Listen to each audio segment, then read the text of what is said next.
Xiefeng. We cannot ignore this reality. Our lives are riddled with holes and on the brink of collapse. Our problems are no longer local, accidental, or temporary. Our very foundation is flawed. The root upon which we all depend has gone awry. We have lost the underpinning of our existence. We have failed to establish the supreme goal of all goals, the ultimate principle of all principles, the loftiest belief from which all beliefs spring, and the definitive standard against which all standards are measured. Without an ultimate purpose, how do we choose a specific path in life? Without the highest principle, how do we establish specific principles and adhere to them unwaveringly? Without the loftiest belief and ultimate benchmark, how do we make judgments? How do we contemplate? How do we act? Without all of this, how can our lives not be characterized as blind, empty, and absurd? When the members of a society share this life attitude, how can society itself remain healthy? Unless we bring about fundamental changes, how can there be hope for this nation? So, it all comes down to one point. We lack genuine faith, which serves as the root of all our wickedness and ailments in today's world. The problems stemming from the moral decline of the Chinese people today, in my view, are even more severe than political and economic issues. When we address the issue of faith today, it is not about adding a superficial layer to our existing lives, but about conducting a comprehensive self-examination of our lives and embarking on a new way of living. In Gentio, the spiritual predicament of our era, a dialogue on the issue of faith. 一、人类的起源 The origin of humanity. Xiefeng. Translated by Tsong Long. Where do human beings come from? There have been some sayings. Pango created the heaven and earth. Nuwa created men using clay. In Chinese mythology, Pango and Nuwa are the god and goddess who created the world. Prometheus made men out of mud and stole fire from heaven for humans. Ram-headed god Khnum molded men from clay at a potter's wheel, and goddess Hecate breathed life into the new body, and they two together made new lives. God created man using clay according his own image. Celestials came to the earth. Human beings were created by aliens. Humans were evolved gradually from single-cell organisms. However, the most influential sayings are evolutionism and the story of how God created man in Bible. The awkwardness of evolutionism. Xiefeng. Translated by Tsong Long. The awkwardness of evolutionism. According to the theory of evolution, humans were evolved from apes, and apes could possibly be evolved from rabbits, and rabbis from worms. Worms could be evolved from microbes. Microbes from single-cell organisms, which could possibly come into being by accidents in the sea, the vast, organic, and fertile soup. Evolution is the result of inheritance, mutation, and natural selection. Evolution is a slow and gradual process. Evolution is in accordance with the natural selection, the law of jungle and survival of the fittest. But is this really the truth? The process of one organism evolves to another organism is a very long process. A rabbit can't evolve to a monkey overnight. One seed, from germination, growth, flowering, fruiting to decline, there is a process. Any step of process could not be skipped. If we take picture of the seed every day, we will be able to see the slow and gradual process of its change. Evolutionism firmly believes that humans are evolved from apes. There must be a slowly changing process and some intermediates. That is to say, from an ape to a man, it should at least have some steps of intermediates. It is impossible that an ape will leap to a man. So where are those intermediates? What are they? In 1924, scientists found fossils which they called Australopithecus africanus, southern ape of Africa, near the famous diamond town, Kimberley, South Africa. Later, they found more Australopithecus boisé. It is also called Eastern African, Australopithecus afrensis, Australopithecus garhi, etc. Particularly, they think Java man was the intermediate between ape and human. Based on these facts, evolutionists self-deceivingly claimed that they had made great achievements. But please don't be too satisfied. Self-entertaining will not bring joys to others. According to the calculation based on molecular biology, it was between 4 and 5 million years ago when men and apes separated. So from 4 million years ago till the time of earliest historical records, how human beings evolved. Were there no any processes or intermediates? If not, does that mean evolution stopped at the stage? If yes, please show the evidence. Again, I want to ask evolutionists, which animal were apes evolved from? Can you please give us evidences too? How can you prove that the 4 million years old fossils you found are the ancestors of humanity? Just because their shapes look alike? Can you prove that chicken is the ancestor of swan because you found a few chicken bones? At the end of the 20th century, a large number of fossils were discovered in Chengjiang County, Yunnan Province, China. The research showed that today's diverse animals were actually appearing suddenly on the Earth, and it also proved the correctness of theory of Cambrian explosion, which happened 530 million years ago. The theory of Cambrian explosion says that over 90% of animal species were appearing suddenly in a moment, which is less than 1% time of the Earth developing history. It is like mushrooms growing everywhere along ditches and grasslands after an overnight drizzle, which is by no means a slow and gradual process. So do evolutionists still have any far-fetched explanations on this? Let me ask more. The obtuse angle of 3 congruent ROM at the bottom of a beehive is 109 degrees 28 minutes, and the acute angle is 70 degrees 32 minutes, which is the most economic and reasonable structure. So is this wisdom also from evolution? Rooster crowing, chick breaking its egg shell, bird migrating, spider webbing, eel discharging, chameleons changing skin color, weaver bird nestling, silkworm making cocoon, snail making shell, hound tracking, pigeon going home, etc. Do all these wisdom of animals and insects come from evolution? Let's make the conclusion by quoting the wisdom of Darwin, the originator of the theory of evolution. If it could be demonstrated that any complex organ existed which could not possibly have been formed by numerous, successive, slight modifications, my theory would absolutely break down. The birth of life Genuine has proved evolution theory has absolutely broken down. Evolutionism cannot prove the origin of humanity. Human beings were not evolved from animals at all. So, what about the sayings in Bible? Please read The Origin of Humanity too. The Awkwardness of Bible. Xiefeng. Translated by Tsong Long. There were records about the origin of humanity in the Genesis of Bible. 126 And God said, "Let us make man in our image, after our likeness. And let them have dominion over the fish of the sea, and over the fowl of the air, and over the cattle, and over all the earth, and over every creeping thing that creepeth upon the earth." 127 So God created man in his own image. In the image of God created he him. Male and female created he them. 128 And God blessed them.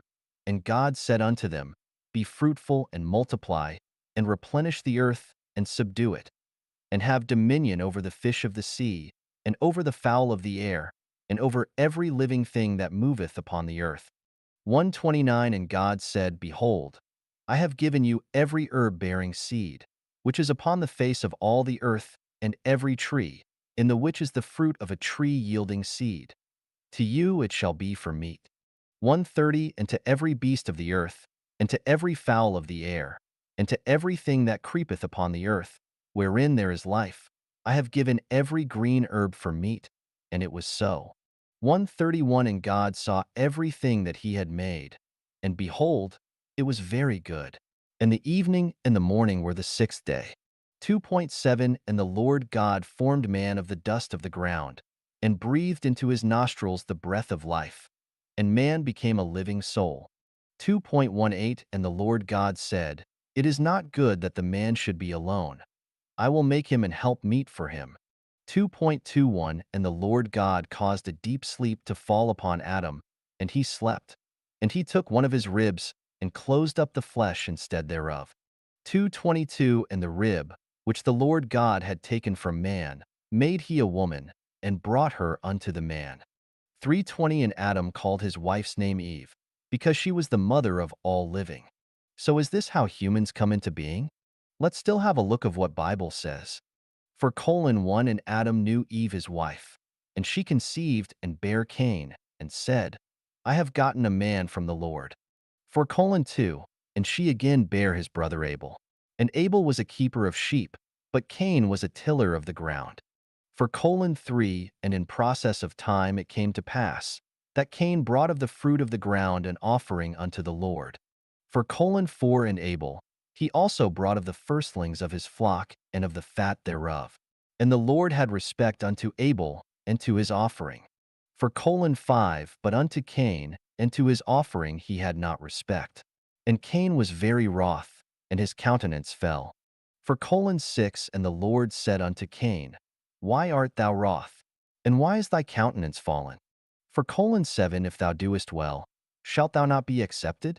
And if thou doest not well, sin lieth at the door. And unto thee shall be his desire, and thou shalt rule over him. For 8, and Cain talked with Abel his brother. And it came to pass, when they were in the field, that Cain rose up against Abel his brother, and slew him. For 9, and the Lord said unto Cain, Where is Abel thy brother? And he said, I know not.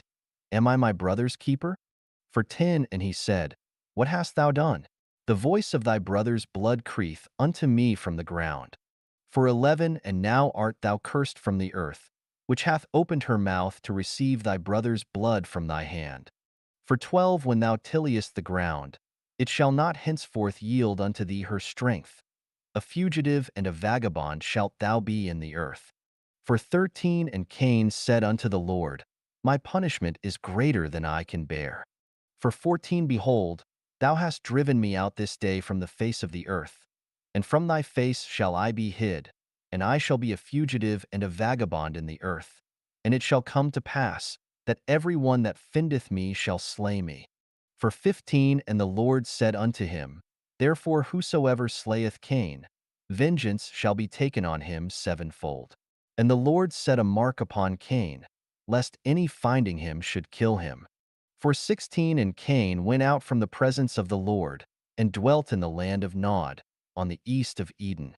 So, we have a question on the above records. Adam and Eve are the ancestors of humans. Cain and Abel are the first two sons of Adam and Eve. At that time, there should not be anybody else exist on the earth except Adam's family. So why Cain was worrying, everyone that findeth me shall slay me? Who were going to find him? If what Bible recorded is true, there must be some other men exist except Adam's family, and they must had long existed before Adam's family. Otherwise, Cain would not say, Every one that findeth me shall slay me. So if there lived other humans, and they were not descendants of Adam and Eve, back then, Adam and Eve only had two sons, and Abel was killed by Cain. We can say Adam and Eve are not the ancestors of all human beings, and what Bible recorded is only the story of origin of Israelite people. Bible only recorded the origin of the Middle East people, and not that of all human beings. So where do human beings come from? Please read The Origin of Humanity 3. The Prelude, Xiefeng, translated by Tsong Long. We have known how the universe and the greatest creator came into being. I have proven the existence of the greatest creator in the chapters of The Greatest Creator, using 40 natural phenomena and 8 logical reasonings. But what did the greatest creator do after his birth? Wuji generates Taiji. Taiji generates two complementary forces. These two forces are unity of opposites. That is to say, after Taiji, the creator, was born, division of energy started to happen within Wuji. Where the energy is low, it comes into forms. Therefore, the celestial bodies of universe began to emerge one by one. Space started to expand infinitely. Where the energy is high, things exist with no form. Just like the black holes in the universe, they are invisible. When some celestial bodies first appeared, their movement were random and disordered. There were no solar system, Milky Way system, nor low rotary galaxy system and rotary river galaxy system. To ensure everything run in order, the greatest creator needs someone to take care of the universe. It is like a person borrowed a large sum of money from bank in order to establish a big business. He need to recruit some people to take the responsibilities of purchasing, manufacturing, production, internal management, and sales, etc. Same, the greatest creator also needs someone to help him finish the project of creating the universe. Then how did he manage the universe? He started to make gods. What is God? God is the helper of the greatest creator. Then how did the greatest creator make God? We know that the greatest creator is the energy core and nerve center of the universe. He used his almighty consciousness generating powerful energy to squeeze some regional energy, which then became many independent energy groups. The center of these groups formed a special structure. After the structure was strengthened with the power of the energy, a consciousness was born. These consciousness entities are gods. The process is similar as making bricks and kilns. We use loosened soil, added with appropriate chemicals, put them into kilns to calcine. After this process, the loosened soil become hard bricks. If we put the soil and chemicals in a vessel that can't be destroyed by any powerful energy, and then calcine them using very high energy, the soil mixed with chemicals will form a special structure and will further produce consciousness. A new life will be born. How many gods has the greatest creator made? Many. Each god has his own independent consciousness, but their energy level is far lower than that of the greatest creator. Therefore, gods have to obey the greatest creator. What is the energy level of a god? It depends on the size of the energy ball used to create that particular god. Some gods have very high energy, some have very small energy. However, even the god with the smallest energy is more powerful than any one of the visible celestial bodies. The energy of sun is very high, but the total energy of the sun is less than that of the least powerful god. The black holes, all over the universe we know, are actually gods.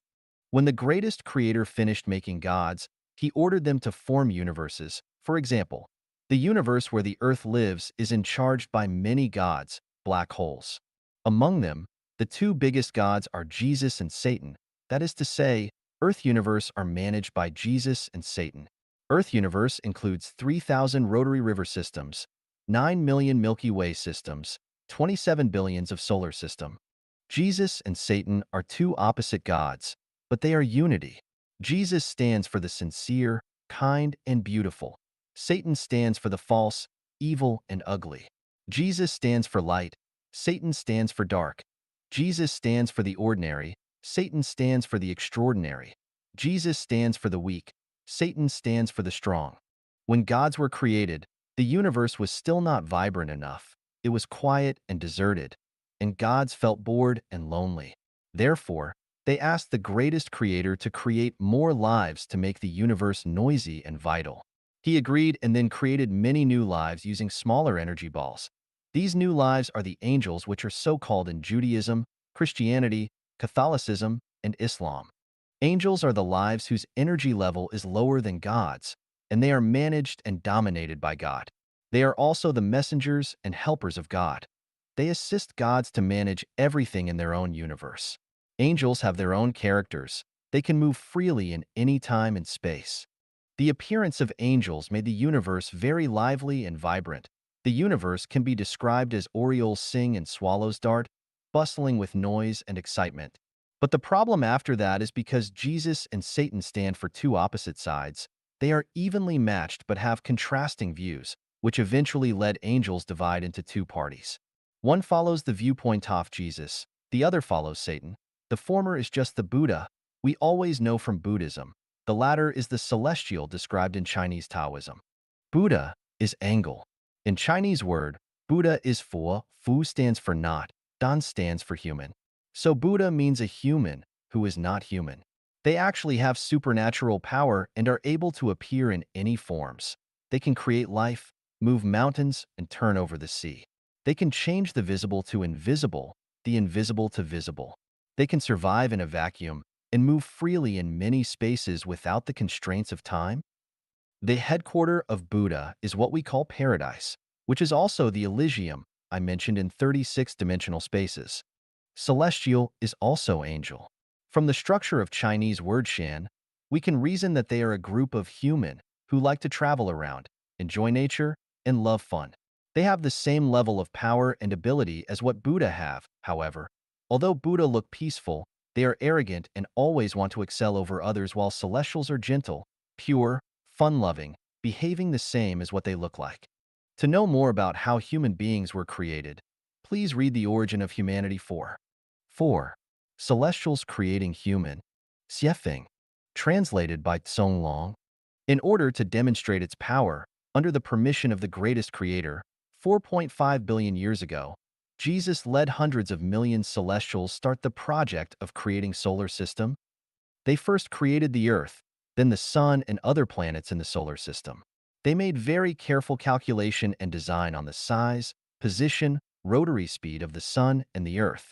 After that, Jesus sent near 100 million celestials come to the Earth with the identity of intelligent beings. They started large scale of creation on the Earth. The water, air, and most green vegetation and grazing animals are the creations of those celestials. Microbes were self-created as the result of water and photosynthesis. This process, from beginning to the end, lasted for nearly 2.3 billion years. Before animals were created, there was no moon. When the first group of animals were created, celestials found that if they left Earth, animals could not survive without ebb and flow, wind, cloud, rain, and snow. Therefore, they built two big smelters at places not far from where is now Cairo, Egypt, and the Atlantis. It is now located at the bottom of the Atlantic Ocean, and made many airships, UFO, using the special smelted metals, and sent the animals they created to everywhere on the Earth. At the meantime, they used these airships to transport smelted metals to a space station. They then created a huge hollow ball with a rough surface, silver, and reflecting. This huge ball is the moon we refer to today. 1 billion years ago, the night on the Earth was very bright. Later, because the dust from universe continuously dropped on the moon, it was no longer as bright as before. The UFOs we occasionally saw are not from outer space, they are from the center of the moon, which is a huge warehouse. It stores many tools which had been used by celestials. UFO is also one of the tools. There is a door on the moon. It can be opened at any time. There is a giant palace under the mysterious Bermuda Triangle that is the temporary lodge for the visiting celestials. Celestials can remotely control UFOs in the warehouse of the moon to monitor the Earth according to their needs. The Earth of 200 million years ago was very beautiful and prosperous. The place where Sahara Desert currently is located had many green mountains and a dense growth of green trees. Birds were twittering, flowers were blossoming. It was once the most beautiful places for green plants and animals. Celestials used to love singing, dancing, and playing on the Earth, and they were so enjoying it and almost forgot their home. Unfortunately, the happy scene didn't last long. The happiness of celestials provoked the anger of Satan. In order to show that he had superior power, he sent another group of Buddhas to the Earth 250 million years ago and started to create flies, mosquitoes, bugs, rats, scorpions, centipedes, snakes, and predators in large scale to let these animals fight with the creations of celestials. Moreover, they even appeared in the form of dinosaur, destroyed the plants and animals all over the world out of jealousy. This inharmonious situation made the greatest creator very sad. At about 130 million years ago, he destroyed all dinosaurs by applying one kind of plague and put all their souls in the prison of the cathode black hole. Unfortunately, there were a pair of smart dinosaurs hid under the bottom of East China Sea and were able to survive. They kept dormant underwater for nearly 100 million years. In about 1,600,000 years ago, in order not to let the Earth become idle, the greatest creator designed a life structure himself, which is the draft version of current humans. He then gave the design paper to Jesus and led him to implement. The helpers of Jesus, celestials, started to make new lives according to this design. In order to receive the energy of the greatest creator sending from the universe, also to accumulate energy for creating this special new life and speed up the process, they built many laboratories in the place where now is Egypt. These laboratories are exactly the well-known pyramids of Egypt. Because of the lack of experience and some steps were missed, the first lives they made were monkeys, and then after were apes. Of course, this wouldn't please the greatest creator, so they continued testing and making. The first group of human they successfully made are the black men in Africa, and the second group are native Indians in America.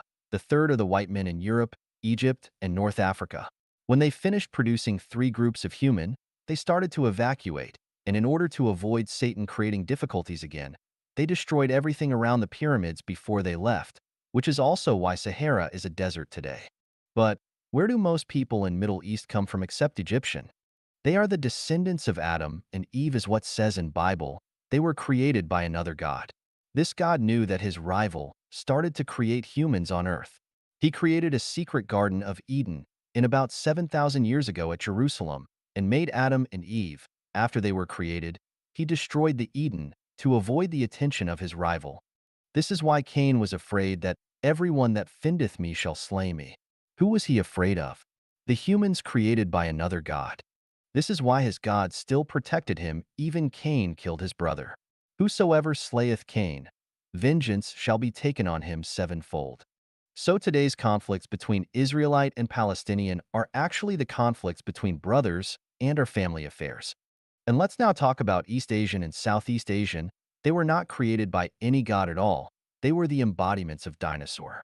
At about 7,500 years ago, when the pair of dinosaur knew that celestials created human on the earth, they sneaked from the sea and changed into human form, started to propagate along the Yellow River, and the descendants gradually spread all over Asia. One of the groups went upwards, crossed the Pamirs to India. They want to mingle with the descendants of Adam and Eve to avoid the punishment of the greatest creator again. This is why Chinese people always say, China is the hometown of dragon, and Chinese are the descendants of dragon. This is also why Buddhism originated from India, but blossomed in East Asia and Southeast Asia. Why it didn't become popular in India. The ancestors of Sakyamuni went to India from Yellow River. When they arrived at India, they found that their consciousness was not compatible with that of the descendants of Adam and Eve, and had to find new home. Because in their subconsciousness, there's a very deep call, that is to go home. Which home? The Elysium, before they came to Earth. Sakyamuni found he came from Elysium after his enlightenment. Although he had a blurry picture of his home, he still remembered something. Once this subconsciousness was awakened, he decided to be engaged in the cause of preaching to other descendants, and shifted the focus to the east led by of his subconsciousness. That's also why Bodhidharma came to China to preach Buddhism. Because Indian people were designed by a different creator, they were reluctant to accept the theory of Buddhism because of the absence of the memory in their subconsciousness. That's also why although Buddhists had made great efforts, it still failed in India. However, in East and Southeast Asia, people had the instinct sense of the existence of other dimensional spaces. It is quite easy for them to resonate with the theory of Buddhism. Once they accept it, it is rooted and lingers in their mind. The state, vague and intangible, which Taoism pursues and the Elysium world Buddhism pursues are something rooted in the subconsciousness of the yellow race. They feel and believe the existence of the space that is hard to explain. In fact, the space where the yellow race yearning for is the place where the dinosaur had lived in 10,000-year world and Elysium world. Therefore, even after 10 million years, the message is still embedded in the genetic structure of the yellow men. East and Southeast Asian tend to cultivate Buddha and celestial. It is driven by their inner voice. Although some people accept the theory of Bible, it is not an acceptance out of their heart, but a rational act. People of other races are very easy to believe in God, but quite reluctant to accept Buddhism and Taoism. Some people might believe in Buddhism and Taoism, but it is just a blind pursuit of mysterious phenomena. They are impossible to reach the state of resonance of soul.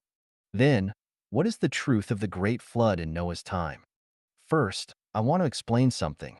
Before the Great Flood, human beings had been through extinction already. The humans created 16 million years ago were very strong and tall. They were cruel and very aggressive. They maltreated animals and were very greedy. They didn't even respect the greatest creator, not to mention gods and Buddhas. The city of Maya, ancient Egypt, and Atlantis were their activity centers. They had the power of God, Buddha, and celestial, but were lack of their virtue. They always went to 10,000-year world and Elysium world to make troubles, and did whatever they wanted to do, which had become a big threat to the order of the universe. Finally, the greatest creator had to order some gods destroy the city of Maya, ancient Egypt, and Atlantis in one night. Only left some weak and less intelligent humans on the earth to continue the propagation of the human species. In order to comfort these men, the greatest creator created another planet which is even more beautiful, 960 light years from the earth. It is the 1,000-year world. The greatest creator told these people, if they behave well and don't make trouble, they would be able to go to 1,000-year world to enjoy happier life after death. However, These humans started to forget the warning when the population grew to large numbers and its civilization advanced. They began to ignore the greatest creator and thought he was nothing special. At about 4,700 years ago, humans on the Earth thought that they were able to manage the Earth themselves without the help of the greatest creator and gods. They ignored their teachings and insisted their own will. Their pursuit of physical and material comfort far exceeded the pursuit of spiritual growth, which had caused moral degeneracy and the advancement of brute. It strongly destroyed the harmonious atmosphere of the Earth. Moreover, the two gods managing the Earth had different ethics, thus fought with each other, which made the greatest creator so angry that he turned around the Earth's dip angle. Huge storms poured down. It lasted for 40 days and nights and drowned most humans and animals. The evil act of humans were then curbed. But after the Great Flood, Noah's family were not the only men survived. There were survivors all over the world. This can be verified in many Chinese historical records. The story of Dayu flood control is a hard fact. There is also detailed narration in the legends of the Indian tribe Mandan, North Dakota, America. This is the outline of the origin of human beings. 二、人类的意义。The purpose of humanity. Xiefeng, translated by Tsong Long, is the purpose of humanity only for survival? Are humans the most intellectual animals in the universe? Does the existence or the disappearance of humankind have any influence on the universe? We know from the chapter, The Greatest Creator, that there is purpose for any life beings in the universe. Nothing exists for no purpose. Solar system and everything included are to serve humanity, while humanity is to serve the greatest creator and indirectly to serve gods. The greatest creator created the universe, gods, Buddhas, and celestials. God sent celestials to create humans under the authorization of the greatest creator. Therefore, the meaning of humanity is to live for its creator, gods, and the greatest creator. The greatest creator created numerous gods assist him manage the universe to ensure it is running in order. God is the assemblage of high energy. God only has godhood, but doesn't have playful and naughty character. They can't bring joy to the greatest creator, so the greatest creator created many angels, celestials, and Buddhas. Let them travel freely in the universe to brighten up the atmosphere of the universe. Although celestials and Buddhas were created by the greatest creator, they are on a lower energy level and are dominated and influenced by the god in its respective universe. The celestials coming to Earth 250 million years ago, and the Buddhas coming to Earth 200 million years ago were the result of the influence. There are three origins for the human on Earth. The black men in Africa, American Indian, Egyptian, white men in North Africa and Europe were made by one god. Israelite, Palestinian, Iranian, Afghans, Iraqi, Turk, Syrian, Jordanian, Lebanese, Saudi Arabian, and most Indian were created by another god. Chinese, Mongolian, Japanese, Korean, and the people in Southeast Asia are the descendants of dinosaur. No matter where we come from, we are equal in the sight of the greatest creator. But in the sight of gods, there is big difference. The antagonism among gods is reflected evidently on humans. We can see that from rivalries among Judaism, Christianity, Catholicism, Islam, and Buddhism. The people of Judaism, Christianity, and Islam are originally from the same source, however, because the Israelite can't get along with their fellow, and instead made good friends with the people from other origins, which had caused their God to create Islam. Muhammad created Islam based on the revelation of his God in opposition to the Israelite and other people. The Israelites should stand together with Muslims, but they betrayed their God and went to join the men created by another God. In the end, they were not only not accepted but also persecuted by those men, while their brothers, Muslims, refused to accept them either. This is the root cause why the Israelite were persecuted in World War II and still fight with Palestinian till today. The ideology of Buddhism is completely different from that of Christianity and Islam. To survive, Christianity and Islam have to compete. However, Buddhism advocates not fighting. Even die without descendants to leave this world of disputes and go back home to enjoy free life. The reason why Japanese disturbed Asia in World War II, even fought with USA, is not the problem of Buddhas, but the punishment by God to Buddhas. We know that East and Southeast Asian are the offspring of dinosaur dragon. They are the embodiments of Buddha. They used to be the followers of God Satan, but because of that great plague, they realized that no matter which god they follow, they could be faced another calamity one day. So the best choice for them is to self-cultivate and go back to the Elysium world. This thought and behavior had provoked the discontentment of their god, so he punished the descendants of dinosaur at the same time he punished the Israelite. Moreover, Taoism, a category of Buddhism pursuing only skill, not way, emerged in the process of propagation of Buddhism. Taoism is a school of religion which looks peaceful from the surface, close the door for the world outside, and form its own system. But deep inside, Taoists are very competitive. When they are at a weak position, they pretend to be humble, but when opportunity comes, they will stand out to show off their power. Japanese Shintoism also has the similar character. Human beings on Earth come from three completely different origins, and the ideological polarity was a historical issue. However, this was not what the greatest creator wanted to see. Jesus came down in form of human body with a mission given by the greatest creator. He was born in the Satan-made Israelite. When he criticized the Pharisees and religious leaders by showing his miraculous power, he also taught people to love each other and said all nations should be united. He asked people put their hope on the greatest creator and make the earth a paradise as the greatest creator wishes, the kingdom of the greatest creator. St. Paul is a very good example transformed by Jesus' teaching. Today, all people around the world gradually come to surrender to Jesus. They are in fact walking on the way guided by Jesus. Now we know that the purpose of humanity is to serve the greatest creator. We are not alone in the universe. Except human beings, there are angels, celestials, and Buddhas. And there are gods above angels, and the greatest creator above gods. Humanity have been through hardships since its birth. Today's world is not an easy gain. We need to be grateful to the greatest creator and live in accordance with the teachings of gods. Any arrogant behavior will lead to more sufferings and even the destruction of human beings. 三、人类的作用。The role of humanity. Xiefeng, translated by Tsong Long. The greatest creator loves humans because we were designed by him.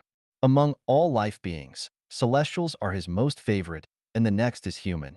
Therefore, we have three responsibilities: to please the greatest creator, to maintain unity of opposites of the God world. Gods are also the children of the greatest creator. There is no good or bad God. Each god has its own role to play. It is up to the greatest creator to judge their merits and demerits, to build and beautify earth. Building and beautifying earth is the responsibility and the indispensable obligation of humanity. Maintaining ecological balance, purifying air, rivers, and land are the jobs must be shouldered by humans. We must not shirk our responsibilities just because we are taken care by the greatest creator. It is just like kids must learn to be independent and help themselves. They must know rely on the parents for everything. 四、人类的过去和现在。The past of humanity. Xiefeng, translated by Tsong Long. The past of humanity is a history of sufferings, a history of fights and conflicts.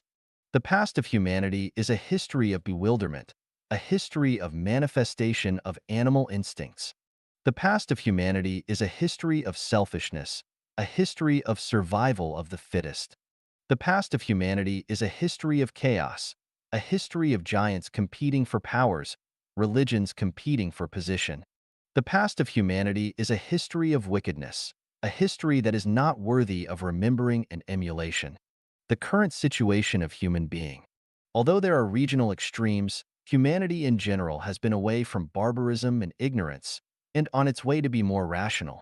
While in some places there are still superstitious forces, but scientific developments have made the majority realize that superstition is the source of barbarism and ignorance, and the vital cause of social turbulence. There were some major superstitions. Fanatical belief in religion. They think the religion they believe is the only right one, and others are evil. However, in fact, each religion has its own blindness and a side of suppression of human nature. Fanatical belief in any religion is the result of an emotional choice, not rational. As long as religions exist, the light of human nature is not able to shine, and humanity is not able to get out of barbarism and ignorance, and war is unavoidable. the suffering of humanity will not be possible to end. Frantic worship of the great. Every country has its own great men and its own founding heroes. They made immoral achievements in elimination of old forces. They are worthy to be respected. But if they are worshipped as God and the Savior, a vicious cycle will begin to form, and humans will be dragging into another round of suffering. It is all right to worship a great man, but if it is over a limit, it becomes a mania. Mania is a mental illness, and it is also a new form of barbaric ignorance which will inevitably lead to destruction and repression of human nature. Blindly follow a theory or academic conclusion. The development of things is progressing in a form of wave. Any theory or academic conclusion is a symbol of development from the perspective of current time and space. However, they are not perfect and are not able to cover the comprehensive contents and its extended meanings. They are not the ultimate truth. If we follow them blindly, our thoughts will be bound, and therefore new thoughts and theories are not able to emerge. We will hardly see the situation of 100 of flowers blossom, 100 of schools of thought contend, which will eventually lead to the twist of human nature and stop the progress of human civilization. Nationalism. Needless to say, each nation has its unique advantages, just like different fruits and melons having their own taste and degree of sweetness. If watermelon and peach think they are the best, and all other fruits are useless, a monomode will be taking shape. This is an extremely overbearing behavior. National pride and sense of superiority is evil, not the manifestation of one's divinity at all. The stronger the feeling, the more discrimination and barriers it will cause among nations. As a result, human nature starts to fall. Nationalism is another form of superstition. Worship of masters. There are some extraordinary and distinctive people in the history of each nation. We call them master because they have a unique viewpoint, foresight, wisdom, or possess a unique quality. It is quite reasonable we respect and call them master. But if we worship them, it becomes an infectious virus, a superstition. We see the magnificence of the universe from many twinkling stars in the sky. A nation is great if talents come out in succession. Any master is like a shining star of that time. If we regard him as a sun and keep on revolving around him, the brilliancy of other stars will be covered, and the nation will not have a successor. Blind faith and following. Seek after extraordinary. A man can only be a man as long as he has a human DNA body. He can't be God or something else. We can't deny that life beings in other time and space could be reincarnated to human world. That is because they are bestowed by the greatest creator's special abilities, wisdom, and mission, which is something embodied in their DNA. These abilities and wisdom are far beyond any ordinary person can reach. As one of general public, we can only follow natural law and don't need to seek after extraordinary. If a potato wants to become a tomato, a red date wants to become a walnut, it is not only unnecessary, but also impossible. We will be on the way of devil if we are determined to possess supernatural power. For example, in the last 2 decades, the popularity of one after another gong exercise is a form of superstition and has wasted time, energy, and talents of many wise men who fall into a mud of self-anesthetizing and self-deceiving and can't get out from it, eventually lose their way. Worship of gods and ghosts. Communicating with spirit world. This is a fundamental superstition. As far as human beings are concerned, there are only two gods, Jesus and Satan, and no other gods. If there are more, they are made up by men. Humans are not eligible to title someone as God and then worship him. This is a typical superstition. As for ghosts, as long as we show no interest, they will not bother. It is not necessary to ask God to drive away ghosts. Advertising ghosts in movies, books, or verbal communication is a historical retrogression and a wicked act incompatible with modern civilization. The sayings and behaviors of communicating with spirit world are destructing human nature. They are also negation of human beings. Spirit world does exist, but not for current human beings to communicate with. The man who can really communicate with spirit world must be a man with perfect human nature. Otherwise, the communication is not authentic, or it goes astray. Other superstitions. There are a variety of other numberless superstitions, which are the trash descending from human history. If I criticize them here one by one, many people would not accept it emotionally. However, these superstitions will surely be out of sight and disappear as science and human civilization develops. The past of humanity is a time ruled by religion and superstition. The present of humanity is a time of science combined with religion and superstition. The future of humanity will be a time of science and religion mixing together under the light of ration. 五、人类目前面临的危机。V. Current crises faced by humanity. Xiefeng. Translated by Tsong Long. The crises faced by humanity has been long-standing. There had been warnings in Bible, Quran, and the Book of Earth Mother of Buddhism. In recent 20 years, many scientists, ideologists, and spiritual leaders have all sensed the crises faced by humanity are getting more and more serious. They can be summarized as follows: water resource shortages and pollution, food shortages, rapid population growth, air pollution, widespread of strong virus, leakage of nuclear facilities, desertification, endangered species, ecological imbalance, greenhouse effect, ozone depletion, competition of nuclear weapons, etc. There are also some people have foreseen the culture crisis, ethic crisis, and belief crisis. All the above crises are only the crises on surface, and they are not the core crisis. The core crisis faced by humanity is the crisis of the soul. All the above crises result from the crisis of the soul. If we only focus on the superficial but ignore the core, it is impossible to resolve them. The crises will become even more severe, which would end up with humanity extinction and earth destruction. Only very few enlightened people can sense some other crises like race extinction and religious virus. Others, like the crisis of disappearance of a city in one night and a beam of wave causing the death of billions of people in a few minutes, will definitely not be understood and conceived by ordinary people. The core crisis of humanity is the crisis of the soul.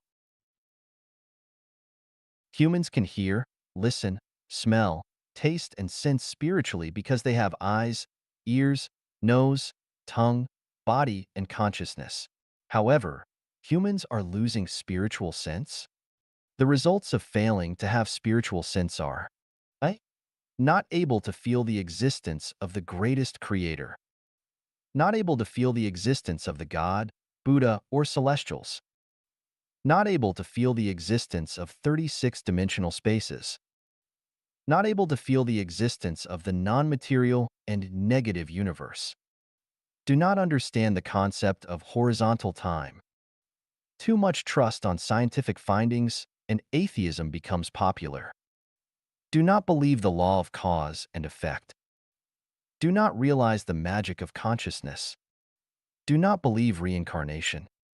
Self-centered and arrogant? If a man loses the spiritual sense, he loses spirituality. And as a result, he will not be able to have a perfect human nature. His thoughts are prisoned in three-dimensional space.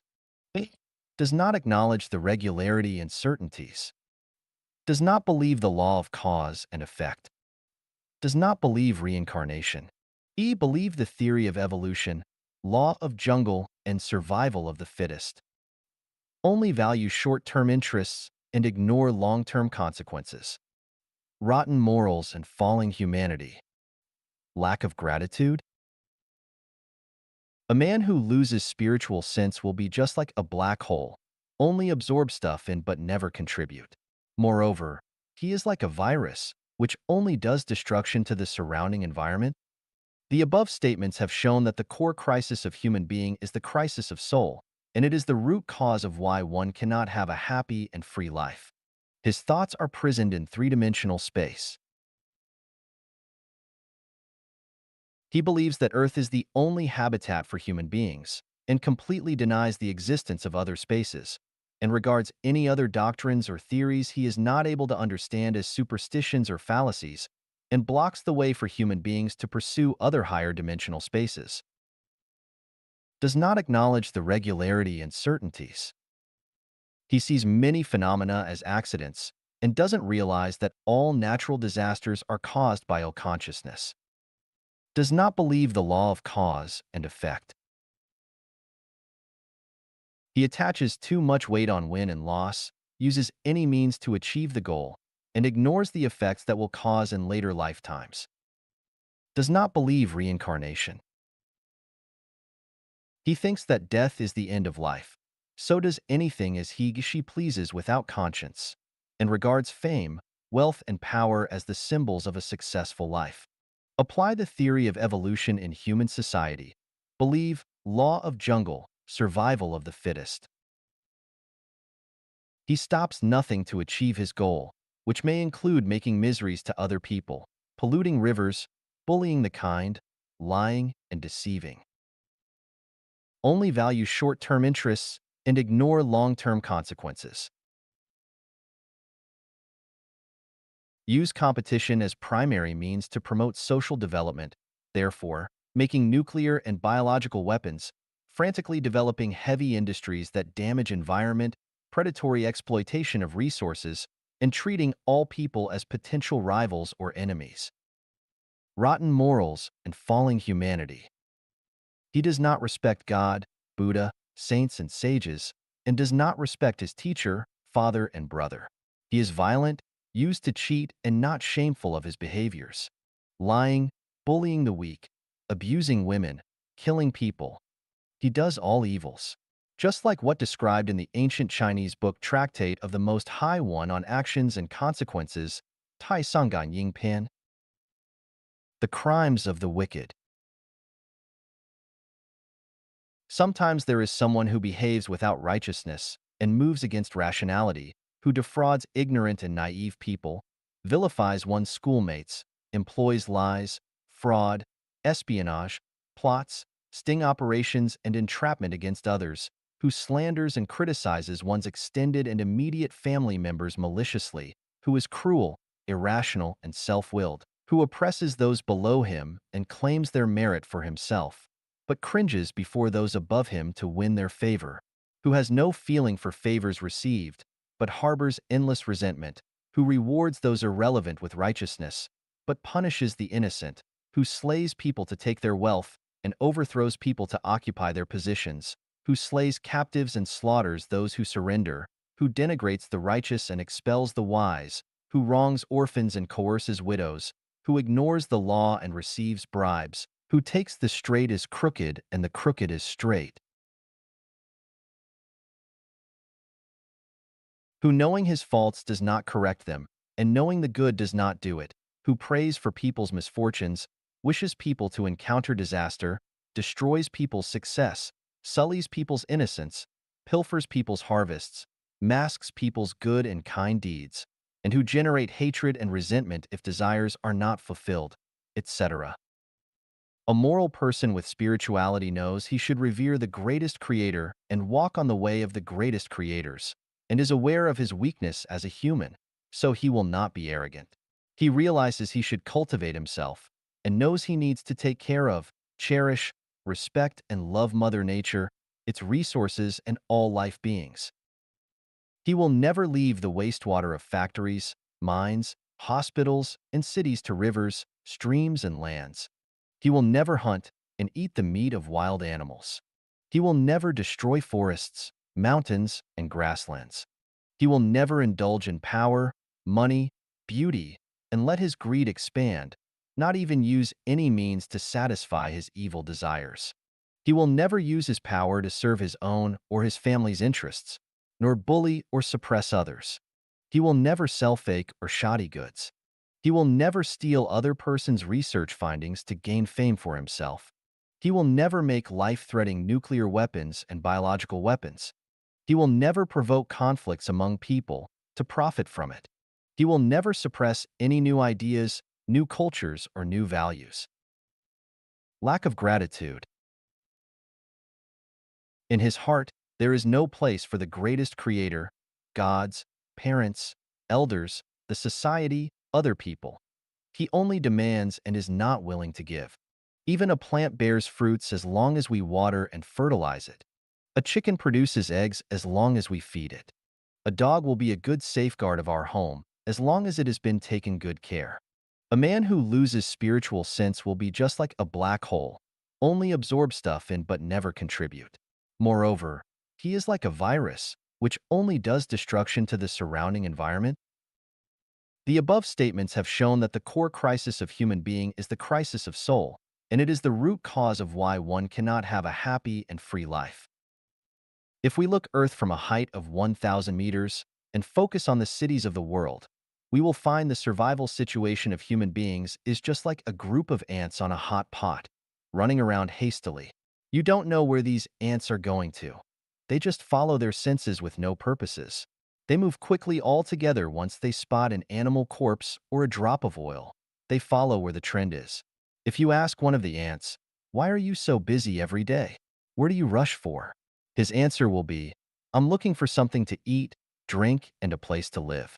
As for where to go, I will go wherever I can find food, drinks, and a place to live." The secular world is just like an animal world. Some people stand themselves out, but where do they go after they get out? They go to religions. All religions, whether it is good or evil, they are made of people who have spiritual pursuit. A real disciple of any religion is superior, in spiritual aspect, to any kings or great men. So we can say, all people in secular world are sleeping and people in religion are awake. The formers do not have spiritual direction as the latters do. However, with the development of science and the growth of human wisdom, many people in religion start to confuse and are not able to tell the direction. Many disciples are like gamblers. They stake all their energy and wisdom on the religion they belong to. Although they know that they can't win back what they have lost, they want to keep gambling. They even want to persuade others to gamble with them to feel psychologically balanced. Just like the fox that has lost his frozen tail on the ice, he has lost the tail. He has been laughed at and left alone by other foxes. He also knows that he doesn't look good without a tail, but in order to comfort himself, he tries to persuade others that a fox without a tail is the most beautiful fox, and others are all fools if they don't cut their tails. People always have an illusion. They think truth lies where the crowds are. Otherwise, why so many people go there? People always have an illusion. They think those religions or organizations that are strong and powerful can point to a place with real happiness. Otherwise, how it can grow so big? People always have an illusion. They think wherever celebrities or intellectuals go must have a promising future, because these smart men will not go for and praise something blindly. However, when they are out, they want to get in. Once they get in, accept bewilderment, blindly following. And some shackles they put on themselves, the only thing left they can do is waiting and hoping with a fluke mind. What are they hoping for? 六、人类的未来。6. The future of humanity. Xiefeng. Translated by Tsong Long.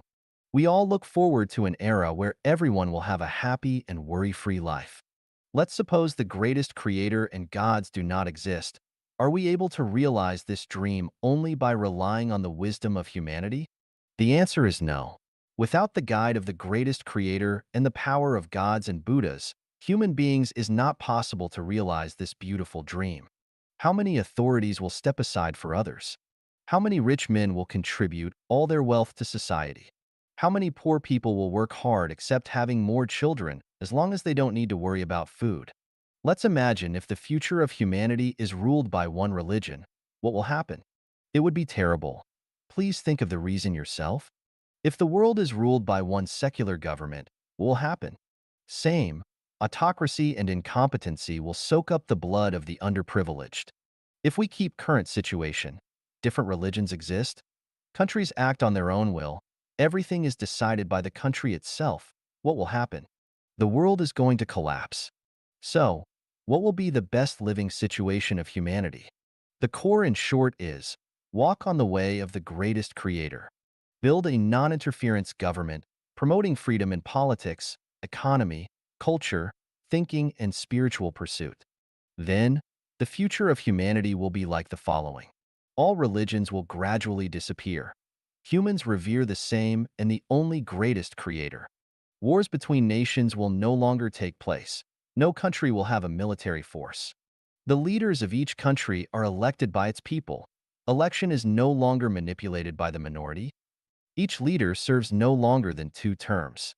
The population will no longer be increasing unlimitedly. The growth of population will be controlled.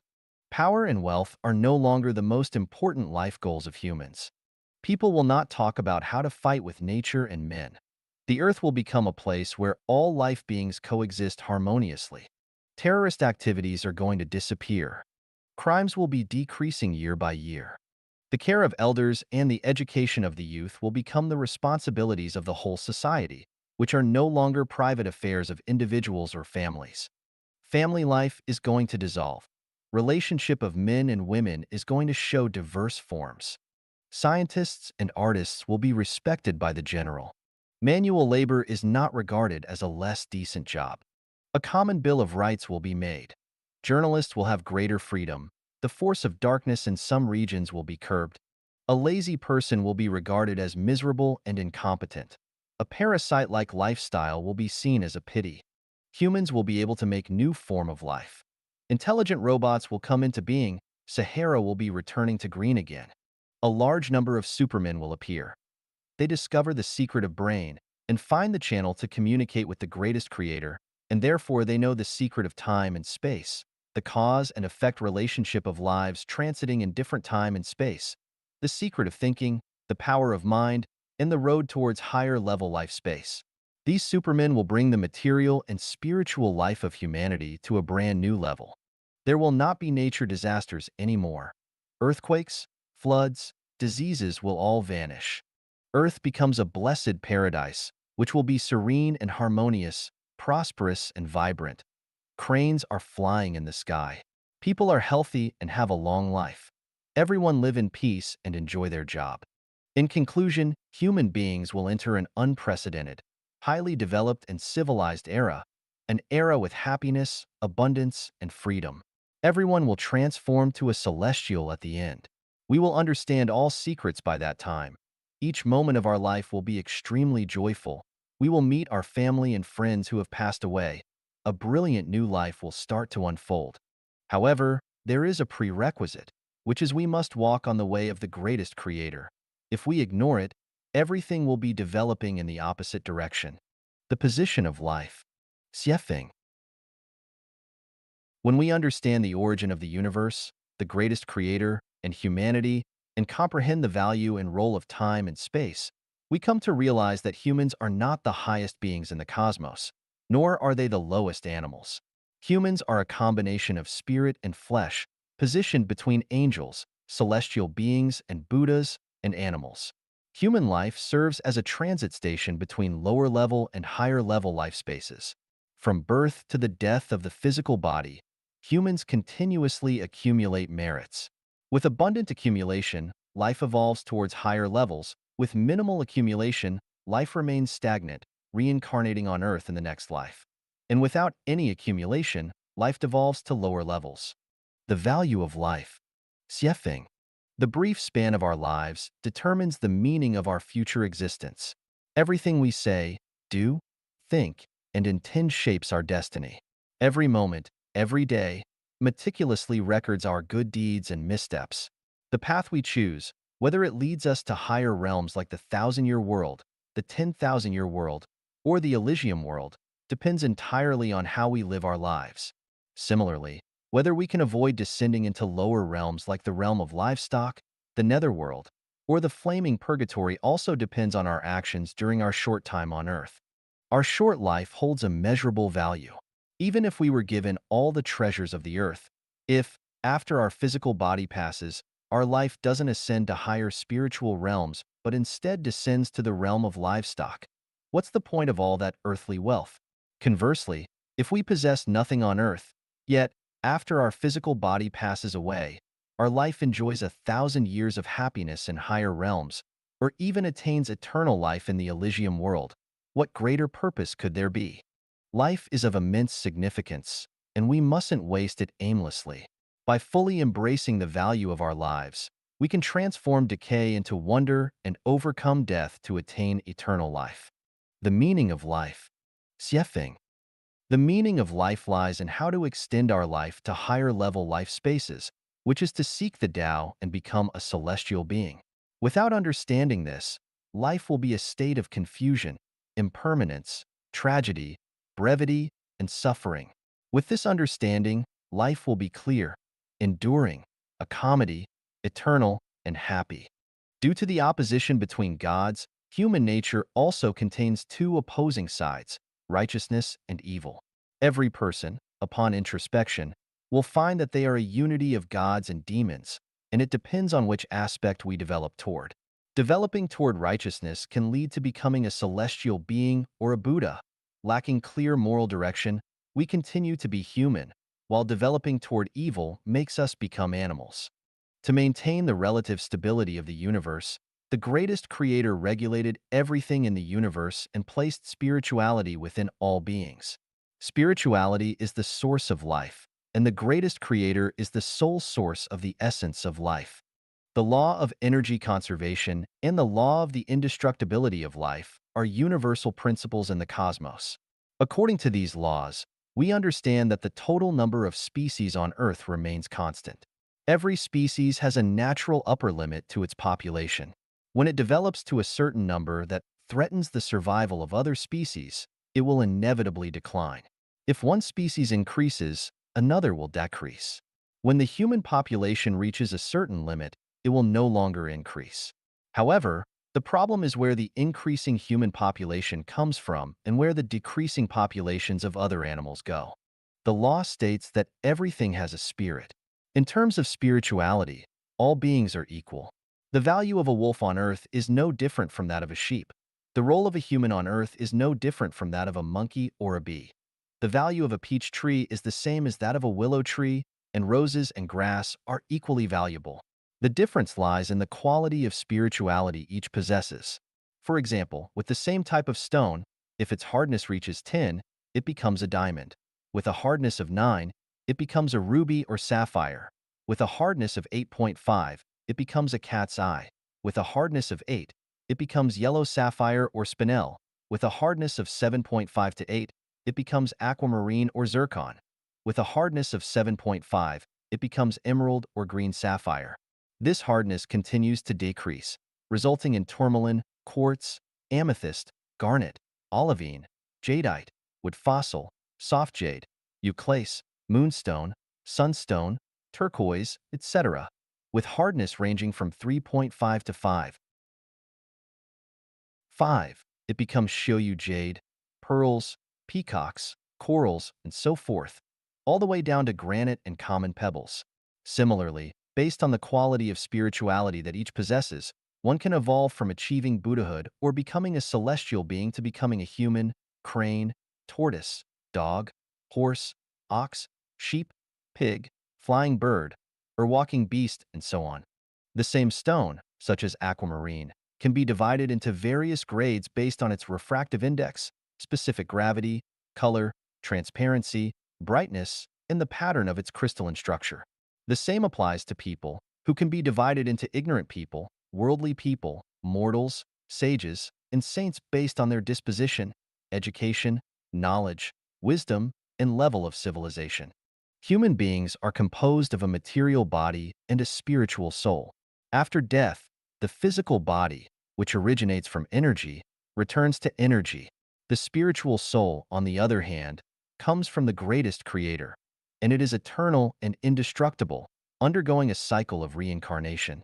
This cycle is determined by a person's actions during their human life, specifically, the purity of their spiritual soul after the physical body's death.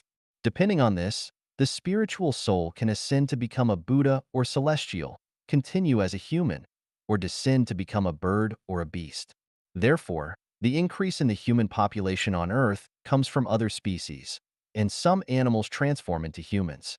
Now that we understand the position and predicament of humans, we must know that humans on Earth are under the guardianship of two opposing gods. We are faced with two completely different choices every day and every moment. One path requires us to sacrifice our immediate interests to pursue perfect humanity, with a focus on spiritual life and an increase in the quality of spirituality, ultimately leading to the thousand-year world.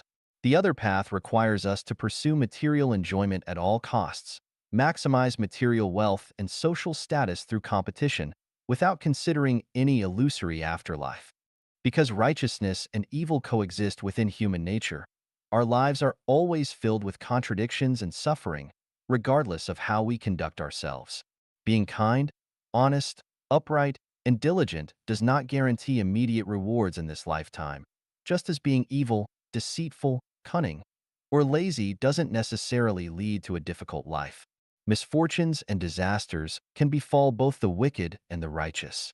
Even if we continuously pray, make offerings, and refrain from wrongdoing, there is no guarantee of wealth, well-being for our descendants, or freedom from illness. It's important to understand that our every word, action, and behavior have an impact on our spiritual essence, which will influence our next life. Therefore, we shouldn't use worldly success or failure to judge our moral standards. We should not imitate someone who engages in wrongdoing but still hold high positions, enjoy wealth, and have prosperous descendants. We should also refrain from mocking someone who dedicates their days to reciting scriptures and worshiping deities, yet experience poverty and hardship. Our brief human existence is merely a transitional phase, and its significance lies in our pursuit of spiritual enlightenment and ascension. Human society can be likened to an alchemical furnace, where gold is refined into celestials, and the remaining impurities are classified accordingly. The purpose of life. Xiefeng. The purpose of humanity is to serve the greatest creator, just as the purpose of flowers and plants is to serve humanity. The purpose of human life is to transform karma. We come to the human world for a reason. In the universe, there are no phenomena or results without reasons. We come to the human world instead of other spaces because various causes and conditions inevitably lead us to become human. We come to enjoy the pleasures of the human world and to bear the pains of being human. Why do we have to endure the suffering of being human? It's because we created karma in our past lives. There are no phenomena or results in the universe without causes and conditions. The suffering and hardships we endure are to repay the debts from our past lives. The more suffering we endure, the more debts we repay. Those who oppose us, insult us, bully us, exploit us, oppress us, humiliate us, deceive us, or create unjust cases against us are helping us to transform karma. They are our benefactors. On one hand, we need to transform karma and eliminate the sins we created in past lives. On the other hand, we need to refrain from creating more karma. If we continue to create karma, we will be reborn as humans in the next life. The more karma we create, the more suffering we will experience, and we may even descend to the animal or plant realms. If we stop creating karma and attain perfect humanity, we can enter the thousand-year world in the next life.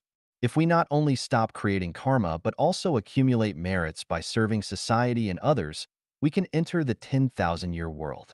If we neither create karma nor cease in our virtuous deeds, and we also proclaim the glory of the greatest creator, we can enter the eternal realm, the Elysium world. This is the purpose of human life. 人群分类， Classification of people. Xiefeng. On the surface, there doesn't appear to be much difference between one person and another. We all have the same organs, senses, and bodily functions. We all eat, drink, excrete, and engage in activities like walking, sitting, and lying down.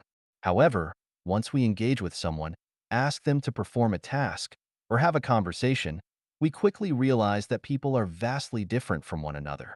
Most individuals tend to believe that they are not much different from others, with distinctions primarily revolving around differences in wealth and social status. In reality, the variations among people are primarily rooted in their spirituality and wisdom. To help us understand what kind of individuals we are and to provide a sense of direction for personal growth and goals in life, I classify people into 5 categories: ignorant people, worldly people, mortals, sages, and saints. By considering these categories, you can assess where you currently stand in your life journey. Ignorant people. Basic characteristics. They lead instinct-driven lives, often with disordered lifestyles and no clear life goals. Their values are in chaos, and they struggle to prioritize and distinguish between what's essential and what's not. They spend more time engaging in mindless actions than using their intellect. Instincts overpower emotions and rationality. They lack proper self-assessment and an understanding of life's meaning. Their lives are often marked by confusion, frustration, and erratic emotions.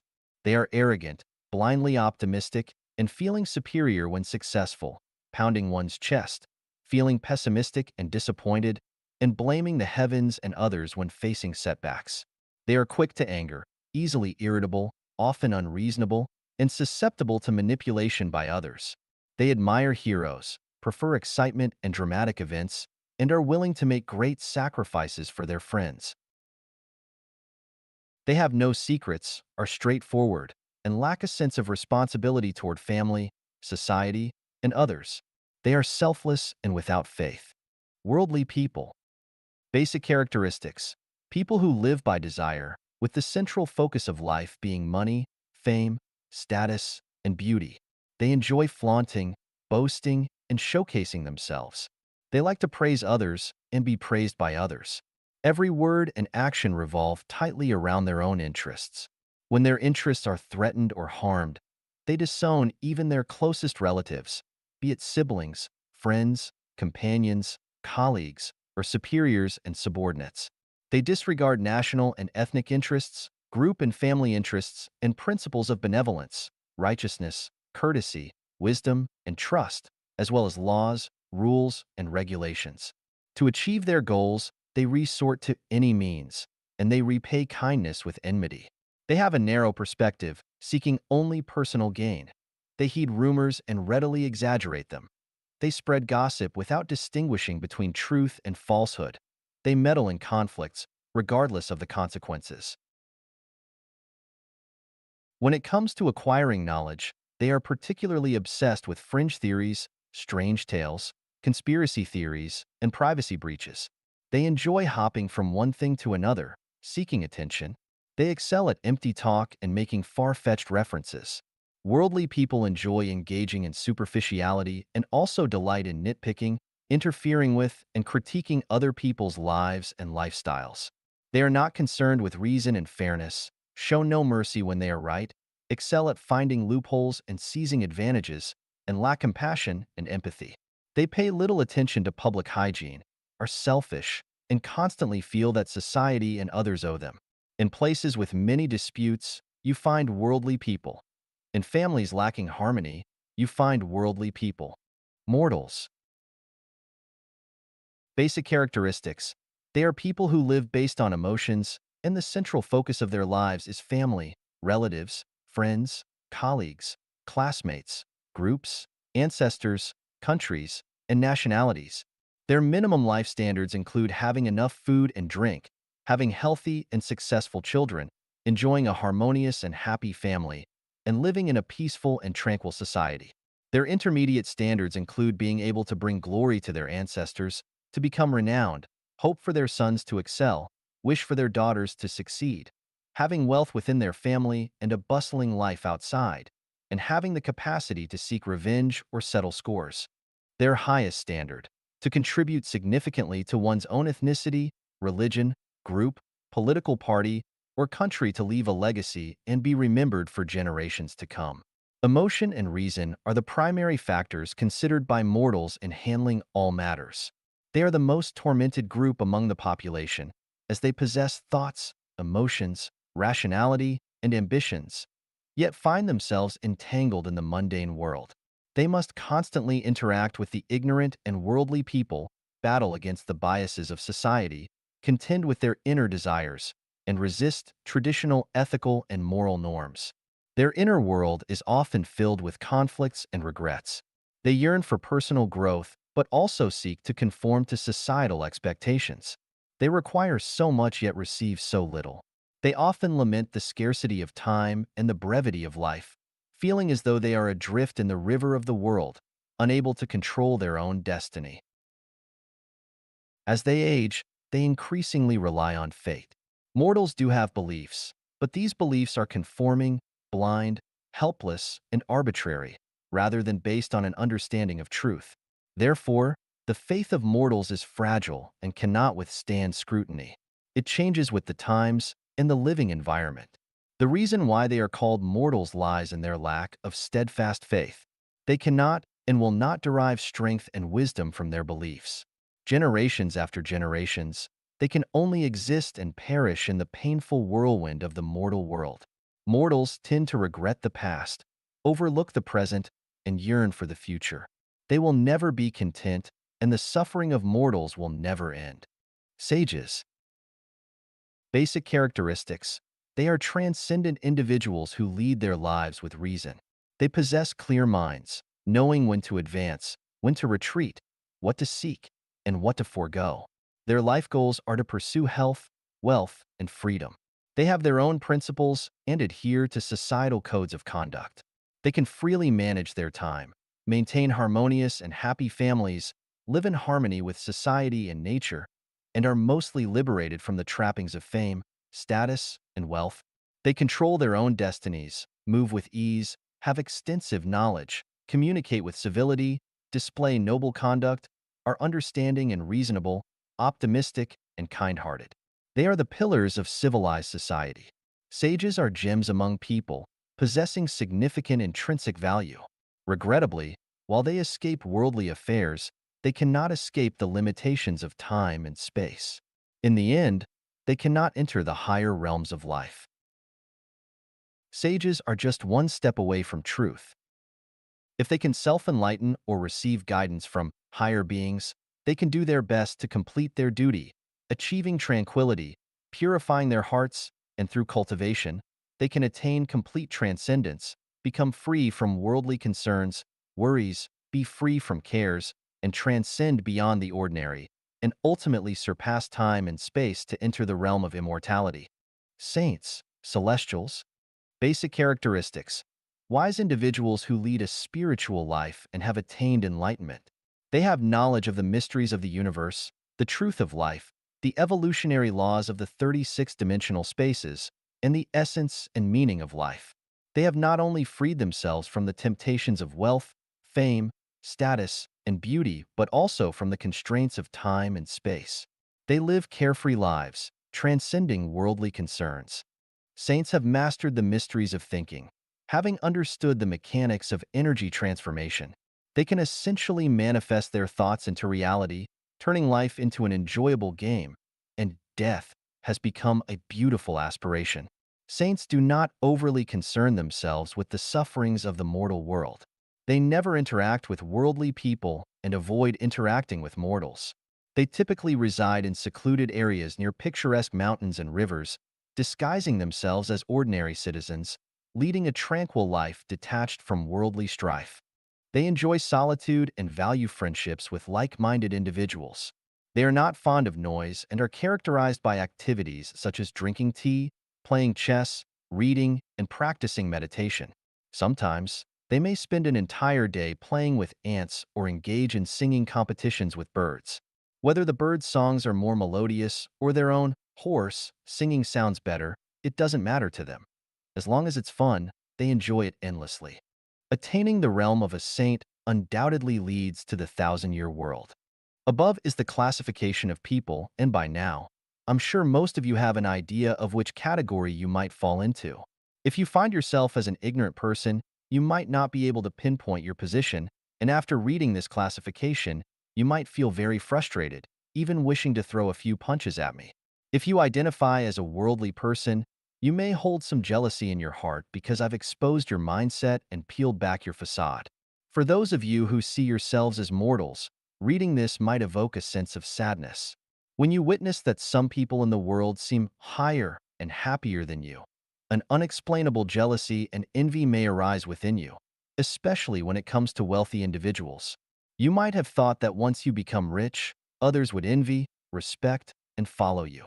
However, you never imagined that in the eyes of sages, you're still an ordinary person, and in the eyes of saints, you're just an ignorant one.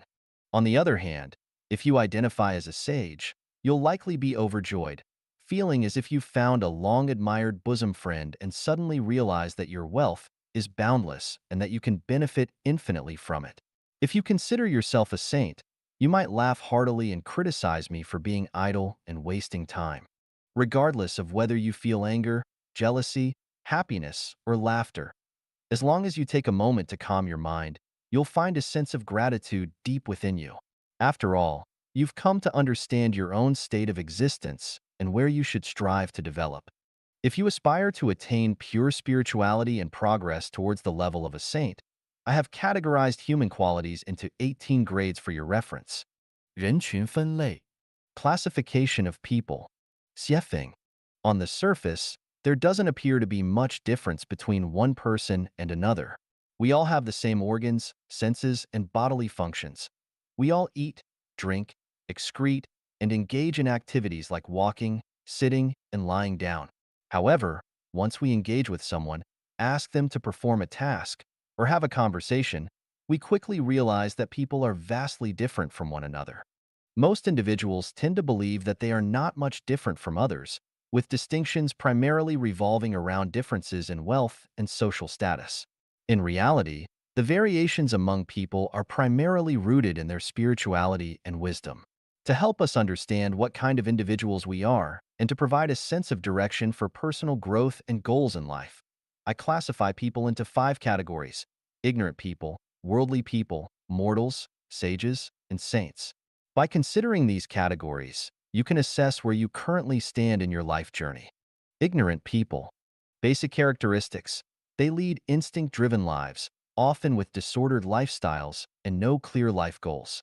Their values are in chaos, and they struggle to prioritize and distinguish between what's essential and what's not. They spend more time engaging in mindless actions than using their intellect. Instincts overpower emotions and rationality. They lack proper self-assessment and an understanding of life's meaning. Their lives are often marked by confusion, frustration, and erratic emotions. They are arrogant, blindly optimistic, and feeling superior when successful, pounding one's chest, feeling pessimistic and disappointed, and blaming the heavens and others when facing setbacks.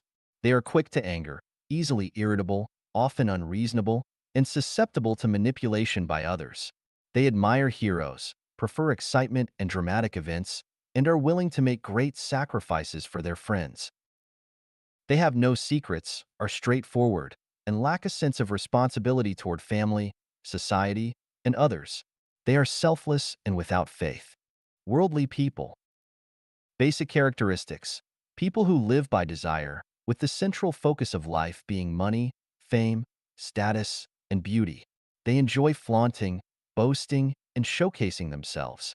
They like to praise others and be praised by others. Every word and action revolve tightly around their own interests. When their interests are threatened or harmed, they disown even their closest relatives, be it siblings, friends, companions, colleagues, or superiors and subordinates. They disregard national and ethnic interests, group and family interests, and principles of benevolence, righteousness, courtesy, wisdom, and trust, as well as laws, rules, and regulations. To achieve their goals, they resort to any means, and they repay kindness with enmity. They have a narrow perspective, seeking only personal gain. They heed rumors and readily exaggerate them. They spread gossip without distinguishing between truth and falsehood. They meddle in conflicts, regardless of the consequences. When it comes to acquiring knowledge, they are particularly obsessed with fringe theories, strange tales, conspiracy theories, and privacy breaches. They enjoy hopping from one thing to another, seeking attention.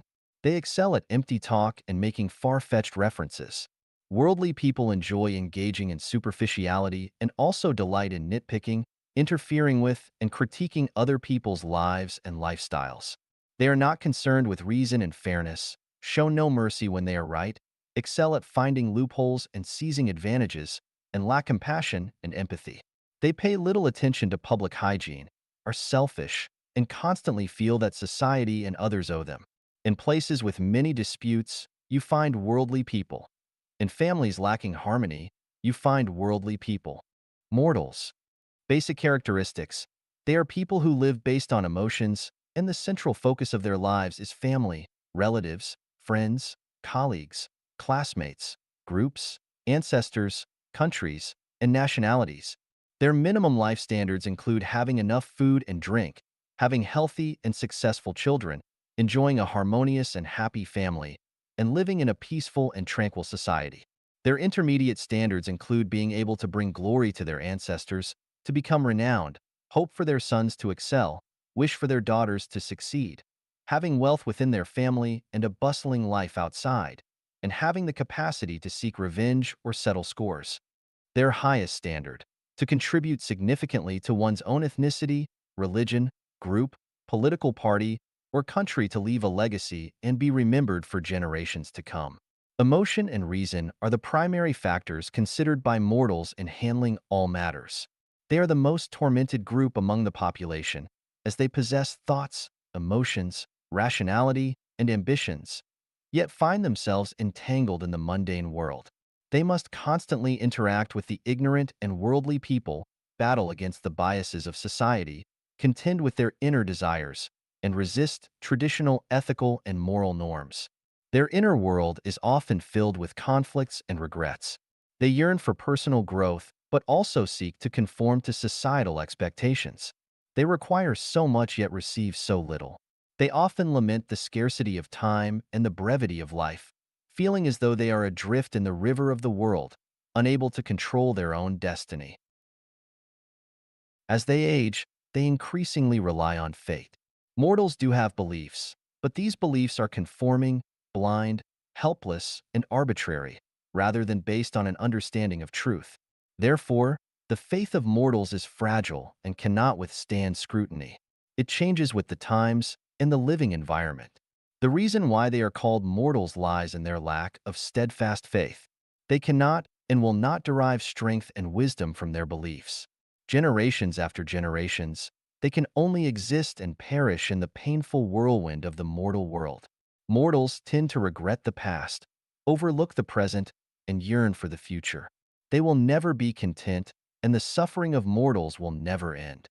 Sages. Basic characteristics. They are transcendent individuals who lead their lives with reason. They possess clear minds, knowing when to advance, when to retreat, what to seek, and what to forego. Their life goals are to pursue health, wealth, and freedom. They have their own principles and adhere to societal codes of conduct. They can freely manage their time, maintain harmonious and happy families, live in harmony with society and nature, and are mostly liberated from the trappings of fame, status, and wealth.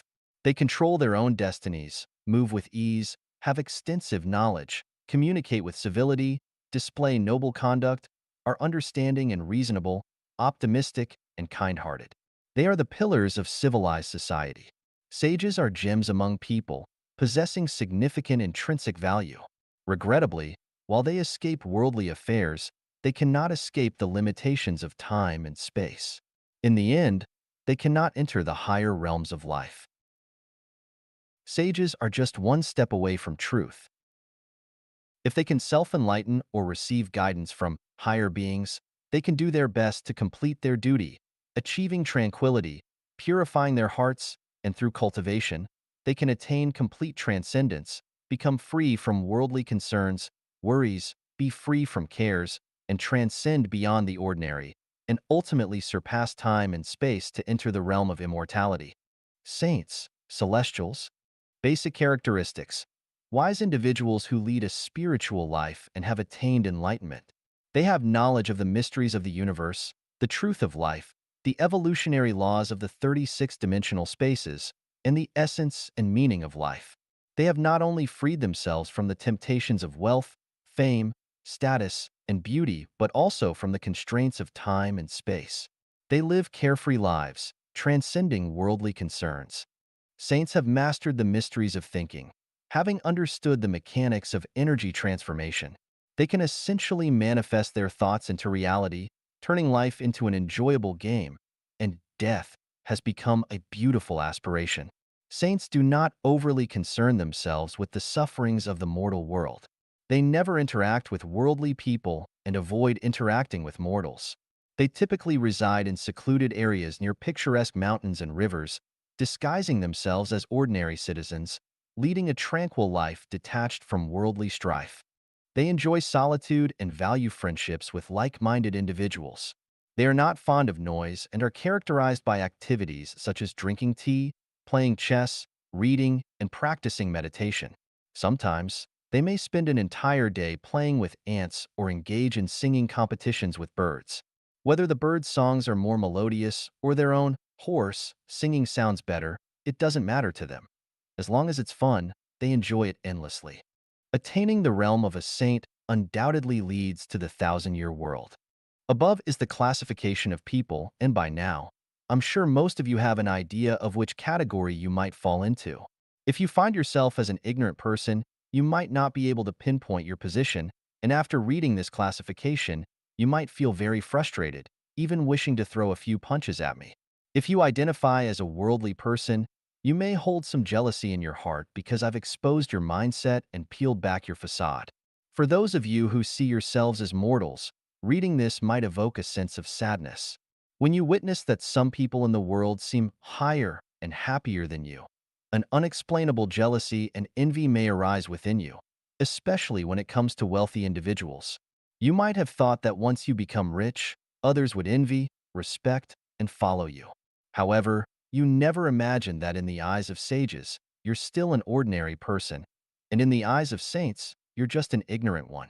On the other hand, if you identify as a sage, you'll likely be overjoyed, feeling as if you found a long-admired bosom friend and suddenly realize that your wealth is boundless and that you can benefit infinitely from it. If you consider yourself a saint, you might laugh heartily and criticize me for being idle and wasting time. Regardless of whether you feel anger, jealousy, happiness, or laughter, as long as you take a moment to calm your mind, you'll find a sense of gratitude deep within you. After all, you've come to understand your own state of existence and where you should strive to develop. If you aspire to attain pure spirituality and progress towards the level of a saint, I have categorized human qualities into 18 grades for your reference. 好人、善人、坏人、恶人的标准。The standards of good, kind, people and bad, evil people. Xiefeng, March 17, 2011. Translated by Tong Xin and edited by Care. The standards of good, kind people. All those who bring joy, happiness, freedom, and blessings to others are good, kind people. All those who lead others to the way of the greatest creator are good, kind people. All those who help others to get through difficulties are good, kind people. All those who promote others into good and harmonious relationships are good, kind people. All those who love and cherish nature and life are good, kind people. All those who promote human beings toward the directions of peace, union, and prosperity are good, kind people. All those who can live independently but do not bring troubles or pain to others are good, kind people. All those who lead others to a wonderful future are good, kind people. The standards of bad, evil people. All those who bring to others troubles, pain, fear, and anxieties are bad, evil people. All those who lead others to the way of the devil are bad, evil people. All those who lead others into difficulties are bad, evil people.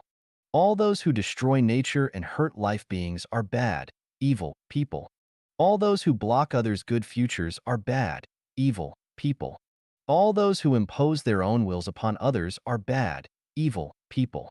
All those who make and spread rumors are bad, evil people. All those who urge others to enter into marriage, traditional families, or any organizations are bad, evil people.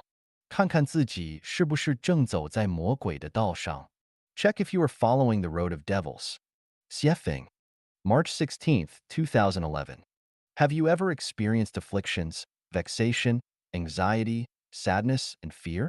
Have you been cheated, bullied, blackmailed, oppressed, and humiliated by others? Have you felt frustrated and desperate at life and life? Do you know why all this should happen? Let me tell you, all this is the work of the devil's program. All this happens because many people are walking on the road of devils. The program of the devil tempts people with money, wealth, fame, position, power, beautiful women, and ease and comfort to intermarriage and family, nation and state, political party and religion, businesses, cultivation groups, and various organizations. As a result, these people are kept busy rushing about for all these matters. They would rack their brains and take great risks to achieve these purposes. For these purposes, they would shout their support, cause harm to others, and do damage to other life forms and the nature. People are walking on the road of devils when they struggle for their own interest, for their family's interest, for their nation's interest, for their country's interest, for their political party's interest, for their religion's interest, for their company's interest, and for their organization's interest, and when they each try to cheat the other by sheer cunning and falsehood and grab at each other's throat. Why should things fare like this? Why does not the greatest creator stop us? The principle goes like this. Unity of opposites is a law of the universe. Superior and inferior, up and down, bright and dark, leader and the masses, hell and heaven, higher order of life and lower order of life, man and ghost, man and other animals and plants, carnivores and herbivores. Otherwise, life cannot go on, and the great drama of the universe cannot be staged. It is just like the case of a man for whom eating and drinking form opposites with defecations. The opposites can be united and complement each other. In addition, there is a principle of the universe, namely the sum of positive energy and negative energy is zero. Therefore, everything must be symmetrical, and there must be balance between yin and yang and loss and gain. What one gets in and what one pays out should be orderly, and the power of angel should hold the power of devil in check. To be more specific, in order to survive, man should have animals and plants to provide for his existence. The life at the lower order must serve the life at higher order. Then who will be the man, and who will be the animals and plants? Some people will go to heaven, but who will go to hell to maintain a balance? There are leaders, but there must also be the masses. Thus, the devil's program is necessary. Without it, the universe will lose its balance. The survival of life cannot be guaranteed, and the whole universe will be listless and pale. Actually, the devil Satan is a deity, an archangel and chief angel, who is toiling to maintain the zero sum of positive energy and negative energy. Burdened with notoriety and bad name, he is serving the life of the whole universe. He must deliver many life forms to the lower order of life and lead many life forms to hell. Thus, when a person is walking on the road of devil, he is making his way to the lower order of life and the hell. The devil will not show any appreciation for this, but will say instead, "What an ignorant fool you are." Now let's see whether you have taken the road of the devil. If you have one of the following 18 items, then be careful, you are walking on the road of the devil. You are in marriage and family, rushing about for your own family. You are striving and struggling for your own country, nation, religion, political party, organization, or group. You are concentrating yourself on making money and worrying and rushing about to amass your wealth. You are racking your brain and sparing no effort to win a good fame or secure a high position for yourself. You are stealing, contending, or robbing, mugging, or killing, pilfering, cheating, corrupting, bribing, or accepting bribes, or requiting kindness with enmity. You are doing something in the secret which you are afraid of being discovered. You are bullying, oppressing, blackmailing, exploiting, maltreating, humiliating, or trampling on others. You break your word and do not keep your promise, always trying to find an excuse or reason to exculpate yourself from your fault or crime. You are eating things you are not supposed to eat, using things you have no right to use, and doing things you are not entitled to do. You are affronting or desecrating the greatest creator, or affronting or desecrating God and Buddha, or affronting or desecrating sages and saints, or affronting or desecrating ancestors, or affronting or desecrating president of the country, or affronting or desecrating your own parents, or affronting or desecrating others. You are threatening, abducting, or controlling others and restricting their freedom in the name of love or other excuses. You are propagating and publicizing incorrect outlooks on life, value, life, and the world. You are inciting or abetting others to plot a rebellion. You are spreading gossips and rumors to ruin the close and harmonious relations between others. You are jealous of others' joy and happiness, and you feel resentment at others' freedom and blessing. You are always envying, or complaining, or reprimanding, or hating, or detesting, or attacking, or hurting others. You are always making comparison with others, or prompting others to make comparisons. You are polluting the rivers, the land, and the air with chemical materials, waste water, and waste gases, or polluting others' spirit and soul with negative, passive, and pessimistic mood. If you have any one of the above 18 items, then you are walking on the road of devil. You should wake up and realize your mistakes and rein in at the brink of precipice before it is too late to repent. Where should I go after turning back from the cliff? Answer: Walk on the road to heaven and follow the way of the greatest creator.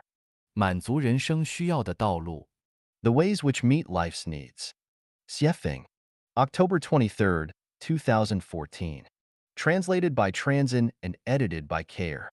The American psychologist Abraham Maslow believed that human has six major needs: physiological, safety, love and belonging, self-esteem, self-actualization, and self-transcendence. To be specific, life needs food, water, air, sex, sleep, safety, resources, health, medical care, assurance of having a job, family affection, friendship, love, self-esteem, social status, confidence, a sense of achievement, morality, skills, creativity, and so on. Meanwhile, Maslow also argued that human needs are hierarchical and that they will be fulfilled at each level, from bottom up. That is to say, fulfilling the physiological needs comes first, then the safety needs, and so on, and the self-transcendence efforts can only be made after self-actualization. For me, Xiefeng, my life needs are as follows: a room with a bed, a desk and a chair, 3 suits of clothes and 2 pairs of shoes, 2 meals with plain tea and simple food each day, being surrounded by like-minded people who share the same resonance of consciousness, being busy every day, having a clean, orderly, and beautiful environment, sharing everything with everyone, doing everything willingly but nothing compulsorily, peace, harmony, warmth, health, realizing my dreams and ideals, understanding life and time and space, and knowing the destination ahead and the realm that life can reach. How does one realize this ideal of needs? Maslow listed them from the bottom up, but I do from the top down. I have found that in Tao, virtue, benevolence, righteousness, courtesy, wisdom, credibility, achievements, sorcery, and magical art. Only when there is Tao, everything else can be met. If we start from the bottom level and first pursue magical art, then one can never reach the realm of Tao because life is too short, and when we have fulfilled all our needs at the lower levels, we would have neither the time nor the energy to pursue Tao. Thus, we have to first clarify life's road ahead and the realm to which life wants to take us. Once this key issue is resolved, the others will readily be. I used to be obsessed with making money. I built my own company, and at one time I had 4 stores, a nightclub, a bar, a fast food restaurant, and also leased a dancing hall, a restaurant, and a barber shop. My annual net income reached hundreds of thousands UNRMB. Later, I miraculously survived a car accident and began to understand things differently. I found that people had unexpected good or bad fortune and that life is vulnerable. If you do not first understand life's value, purpose, and meaning, and the principles and mysteries of life, then no matter how you live, your life will be blind and you can never fulfill your life's needs. I then gave up my businesses and immersed myself into studying the meanings of life, and from there, I developed the theories of first fulfilling the top-level needs and to gradually fulfill the needs of the lower levels in a natural order. Today, I have fulfilled all the levels and have achieved my life's needs, though this would be extremely difficult for even a president or a billionaire to do. Now, what else do I need? I only need one thing, and to have fun. I do whatever is fun. The desire to enjoy the finest food, clothing, accommodation and travel, birth, senility, illness and death, fame and wealth, and leaving a lasting reputation are out of my mentality. Everyone who has communicated with me has benefited from me, so I think that becoming a guide to life and life is not only appropriate, but is also assumed. 满足人生需要的道路。The ways which meet life's needs. Xiefeng. October 23rd, 2014. Translated by Transin and edited by Care. The American psychologist Abraham Maslow believed that human has six major needs: physiological, safety, love and belonging, self-esteem, self-actualization, and self-transcendence. To be specific, life needs food, water, air, sex, sleep, safety, resources, health, medical care, assurance of having a job, family affection, friendship, love, self-esteem, social status, confidence, a sense of achievement, morality, skills, creativity, and so on. Meanwhile, Maslow also argued that human needs are hierarchical and that they will be fulfilled at each level, from bottom up. That is to say, fulfilling the physiological needs comes first, then the safety needs, and so on, and the self-transcendence efforts can only be made after self-actualization. For me, Xiefeng, my life needs are as follows: a room with a bed, a desk and a chair, 3 suits of clothes and 2 pairs of shoes, 2 meals with plain tea and simple food each day, being surrounded by like-minded people who share the same resonance of consciousness, being busy every day, having a clean, orderly, and beautiful environment, sharing everything with everyone, doing everything willingly but nothing compulsorily, peace, harmony, warmth, health, realizing my dreams and ideals, understanding life and time and space, and knowing the destination ahead and the realm that life can reach. How does one realize this ideal of needs? Maslow listed them from the bottom up, but I do from the top down. I have found that in Tao, virtue, benevolence, righteousness, courtesy, wisdom, credibility, achievements, sorcery, and magical art. Only when there is Tao, everything else can be met. If we start from the bottom level and first pursue magical art, then one can never reach the realm of Tao because life is too short, and when we have fulfilled all our needs at the lower levels, we would have neither the time nor the energy to pursue Tao. Thus, we have to first clarify life's road ahead and the realm to which life wants to take us. Once this key issue is resolved, the others will readily be. I used to be obsessed with making money. I built my own company, and at one time I had 4 stores, a nightclub, a bar, a fast food restaurant, and also leased a dancing hall, a restaurant, and a barber shop. My annual net income reached hundreds of thousands UNRMB. Later, I miraculously survived a car accident and began to understand things differently. I found that people had unexpected good or bad fortune and that life is vulnerable. If you do not first understand life's value, purpose, and meaning, and the principles and mysteries of life, then no matter how you live, your life will be blind and you can never fulfill your life's needs. I then gave up my businesses and immersed myself into studying the meanings of life, and from there, I developed the theories of first fulfilling the top-level needs and to gradually fulfill the needs of the lower levels in a natural order. Today, I have fulfilled all the levels and have achieved my life's needs, though this would be extremely difficult for even a president or a billionaire to do. Now, what else do I need? I only need one thing, and to have fun. I do whatever is fun. The desire to enjoy the finest food, clothing, accommodation and travel, birth, senility, illness and death, fame and wealth, and leaving a lasting reputation are out of my mentality. Everyone who has communicated with me has benefited from me, so I think that becoming a guide to life and life is not only appropriate, but is also assumed.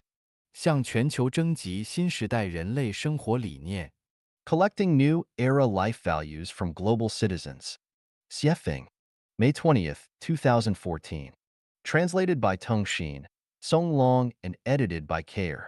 In order to inherit the wisdom of the past saints and sages comprehensively and to absorb the precious thoughts of today's saints and sages, and to realize the dreams of the talented will be put to good use, and the whole world will be one family, no one would pocket anything found on the ground, and doors are not bolted at night, and everyone is joyful, happy, free, and blessed. Human beings can develop sustainably. The 800 Values for New Era Human Beings will begin its third revision. Every citizen on Earth can take part in this activity regardless of which religion, political party, country, nation, or ethnic background he or she belongs. Anyone interested, please selflessly devote your wisdom to the betterment of the entire human race, because as long as your thoughts are beneficial to the interests of all humanity, we will accept and compile them into the third version of the 800 Values for New Era Human Beings. Please note that we are calling for values, not views or beliefs. We are calling for life values, not market values, country values, religious values, values for political parties, etc. Values are the crystallization of wisdom and thoughts, but thoughts and wisdom are not values. The values we need are life principles to follow. Therefore, please condense your wisdom and thoughts into values which can be expressed concisely and succinctly, but with rich content, and use one sentence instead of 2 sentences if it is already clear enough. Please do not explain your values or present your reasoning with long texts. Please contribute your wisdom and values regarding these 8 aspects. How to achieve a harmonious coexistence among people, society, and nature. How to let everyone on earth have dignified, joyful, happy, free, and blessed lives. What values, modes, and phenomena in people's lives are ignorant and backward, and with what new ones should they be replaced? What kind of lives should we lead in order to resonate with the laws of nature and of human nature? What kind of belief system, moral system, and value system should we build? What is the meaning of civilization, and what kind of civilized principles and etiquette should we follow? The universe is infinite and creation is limitless. So toward what direction should we walk, and what kind of life level or condition should we pursue? What right values should human beings follow in all aspects of the fields of their production and lives? We will bring people into the highly civilized Life-Changean era, and this will be a common objective for all human beings. We hope everyone on Earth will participate in it actively, and we look forward to the contributions of foresight and understanding and incisive values by the sages of this time. What we need is positive, optimistic, and very creative energy. Therefore, we will turn a deaf ear to all that is negative and pessimistic. For those values which are directive or educative, or sound like advice or guidance, unless you have done it yourself and have reached that standard, please do not bother us because we have no time to listen to moralizing. But if your values are correct, we will follow them immediately. The second home of Life Genuine is a big international family, and this family leads a life completely according to the 800 values for new era human beings. As the life and production modes in the second home become more and more perfect, it will achieve a lever at which it will be able to change the fate of humans and will lead the world into a higher, more civilized level. Please be aware that many groups of people in the world are totally selfless and have dedicated their lives to the happiness of all people. These are the pioneers who are moving forward and are striving for the best. Please spread this article as widely as you can. 活人需要明白的8大道理。8 Truths by Which to Lead a Life. Xiefeng. Edited by Care. Living in this world, we need to understand why we do and how we should, or we will live an unclear and muddled life. For every road on the trip ahead, there must be a destination, and different ways of living will ultimately afford us different views and lead us to different destinations.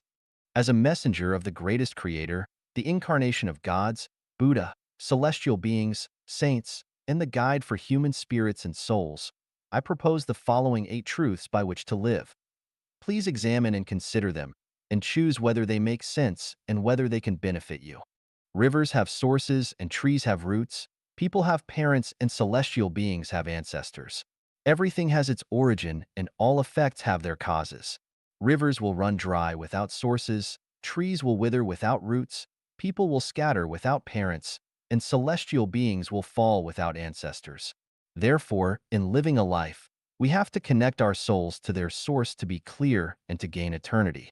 The source of everything is the greatest creator, and we, our lives within our life, should always keep the greatest creator in mind and live in accordance with the will of the greatest creator. In this way, our life can reach a wonderful destination in the end. Life is a short journey of life in the mortal world which begins when we are born and ends when we die. You were there before you were born and will still be there after you die. Birth and death are only life phenomena, and not the beginning and end of life. So it is very important to learn from where you came and to where you are going. The mortal world is a transition between different levels and different types of life.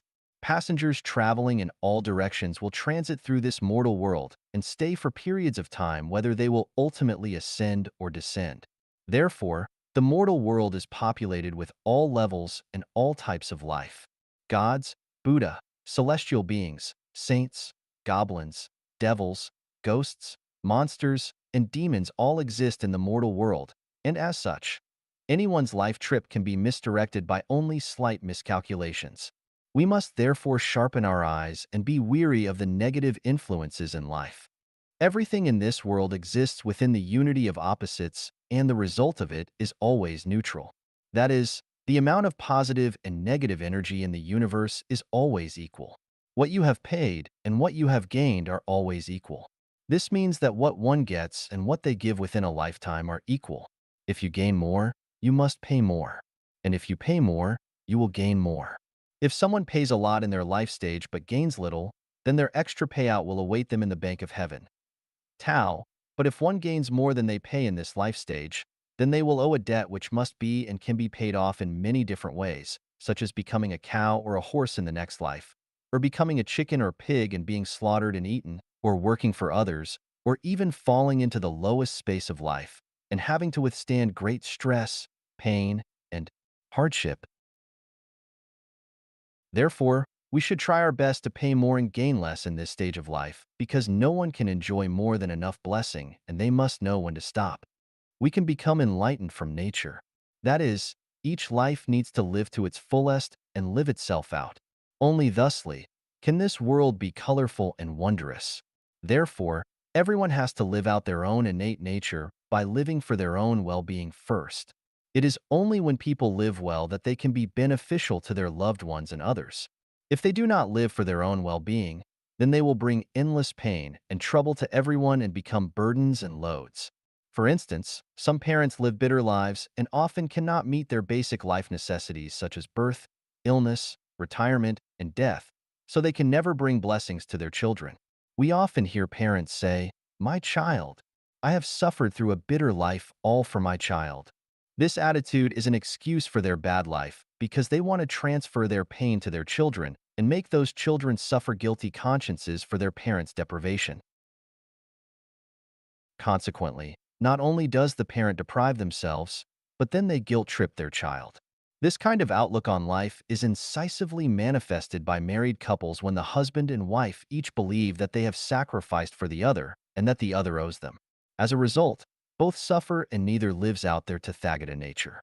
In short, one has to live for their own sake and their own well-being because anyone who lives for others will not only spoil their own life, but will also inflict heavy psychological burdens and spiritual bondage upon others. What is there for people to live for? It is to live for their innate natures, for their gifted natures, to live happy, joyful, free, and blessed lives, and to leave no regrets, remorse, resentment, or sorry at the end. To do this, one cannot live for power, wealth, fame, beauty, vanity, religion, political party, state, nationality, family, or others.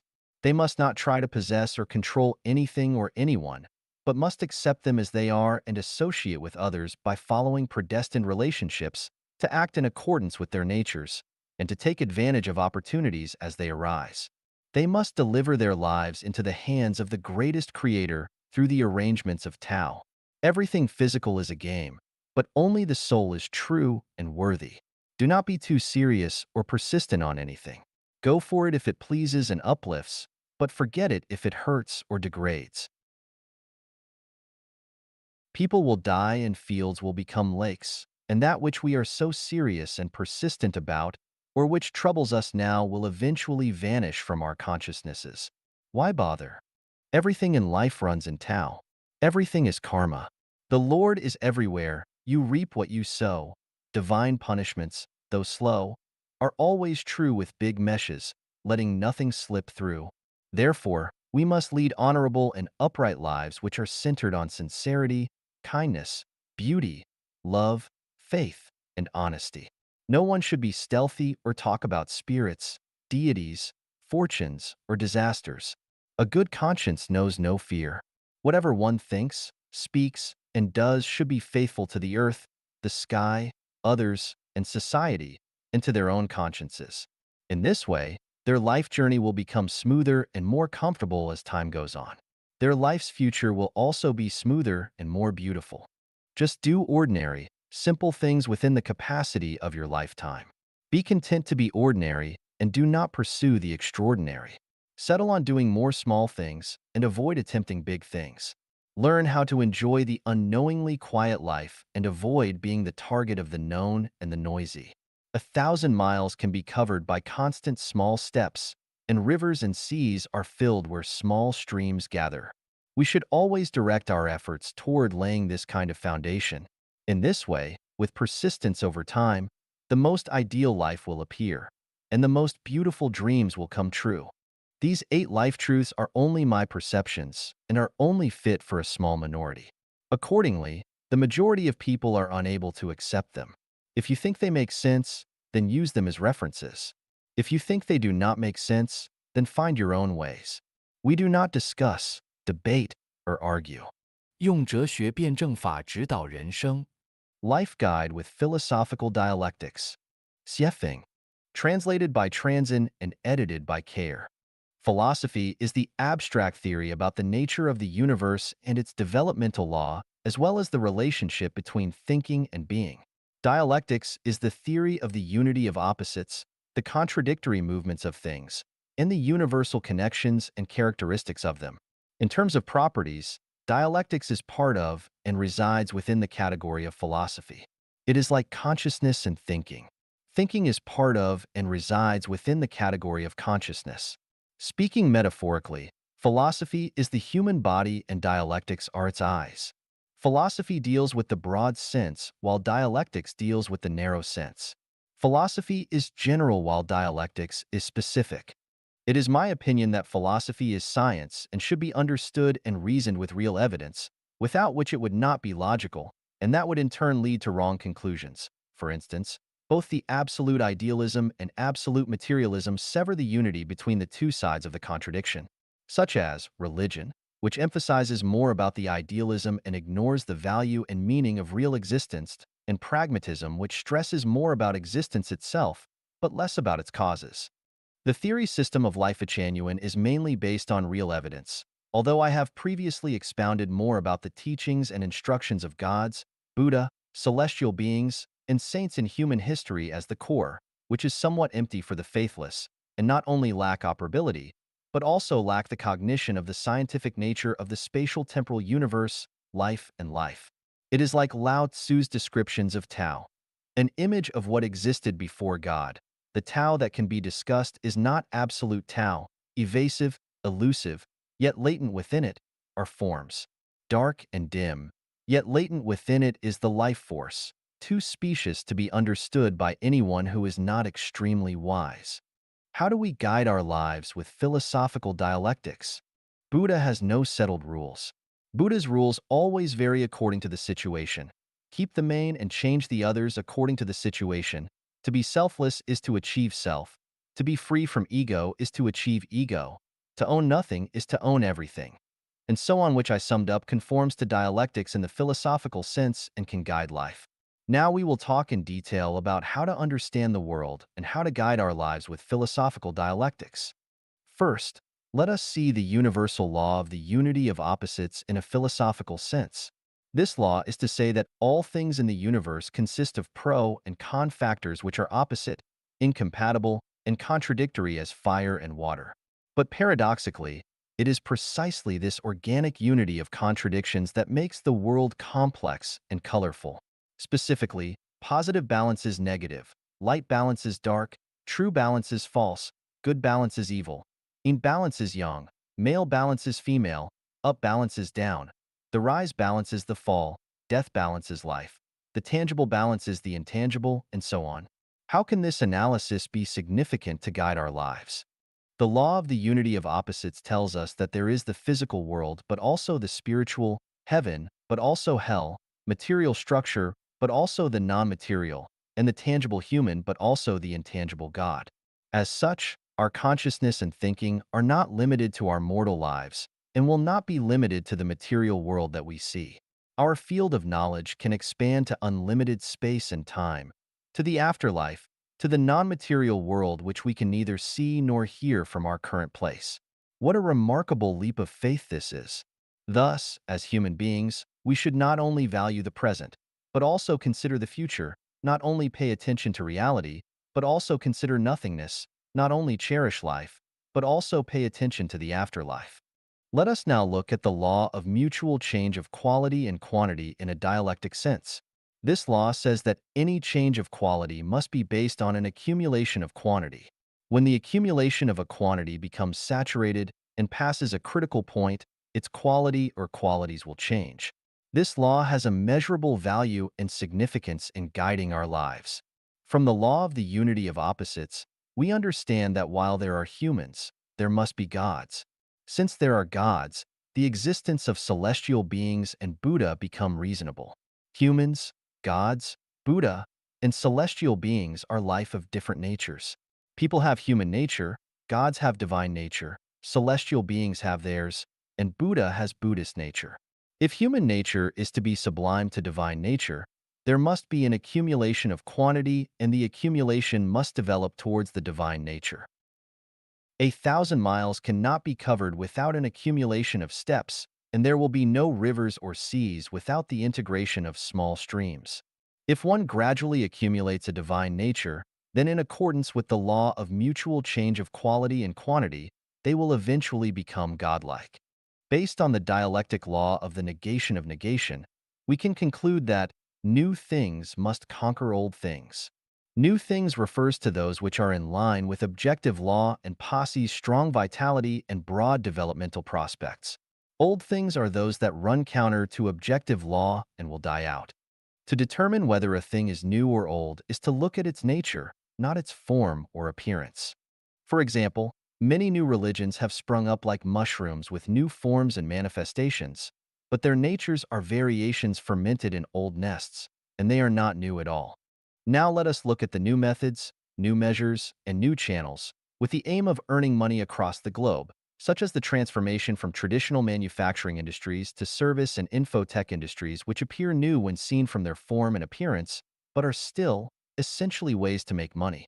Thus, they are not new because the nature of their profit motive has remained the same. As in the Yangtze River, the waves behind ride on the ones before. New generations excel the old. This is a reflection and portrayal of the law of the negation of negation. From the phenomenon of the global rise of the divorce rate and the growing number of singles, we can surmise a law such that the family as a traditional production and life mode will be gradually replaced with a new form of production and life mode. This is an objective law which will not change by people's subjective wills and will not stop advancing just because people resent it or rebel against it. This new mode is replacing the traditional production and life mode, is a new thing, and no force can prevent its development and growth once it happens. However, the growth and development of new things is bound to suffer and will have to overcome arduous and tortuous processes. When you invest yourself into the development of new things, you must be psychologically and spiritually prepared to suffer difficult times, or the new things will eliminate you. The prospects of old things are dark, but the prospects of new things are bright. So the farther you walk on the way of old things, the narrower it becomes, but the farther you walk on the way of new things, the wider it becomes. It rises here but sets there. It increases here but decreases there. Two extremes are connected but will go in different directions when pushed too far. The rise is sudden, but so is the fall. Ill gain brings ill fate. Karma is the shadow following a body. Extreme joy begets sorrow. Out of the extreme misfortune comes fortune. All these conform to dialectics, so we have to remain alert and have confidence all the while. After we understand the universal law that positive and negative energies always balance out, we can deal with life affairs skillfully and easily.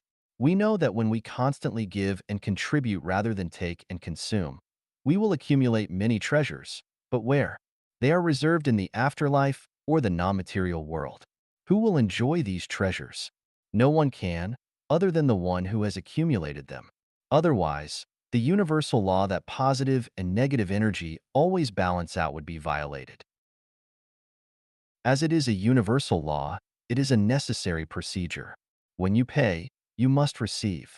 When you receive, you must pay. If you have given but have not received in the mortal world, then you will undoubtedly receive in your next life or in heaven. Otherwise, the universe would be unfair and untrue. Everything has its destiny. The total energy in the universe is constant. This is consistent with the law of the conservation of energy and of matter. In terms of philosophy, yin cannot exist without yang, and yang cannot grow without yin. Yin and yang are the law and order of the changes of all things, Huangdi Neijing.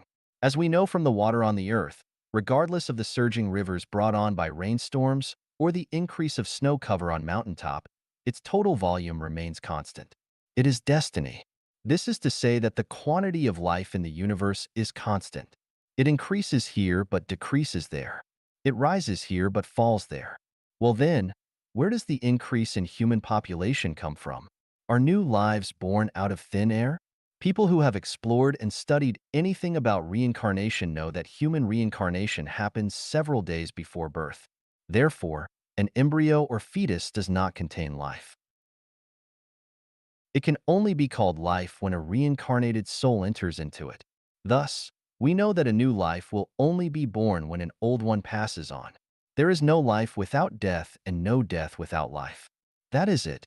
In this case, we know that the increased life on the earth must have come from somewhere. If a new life is born, then an old one must have ended.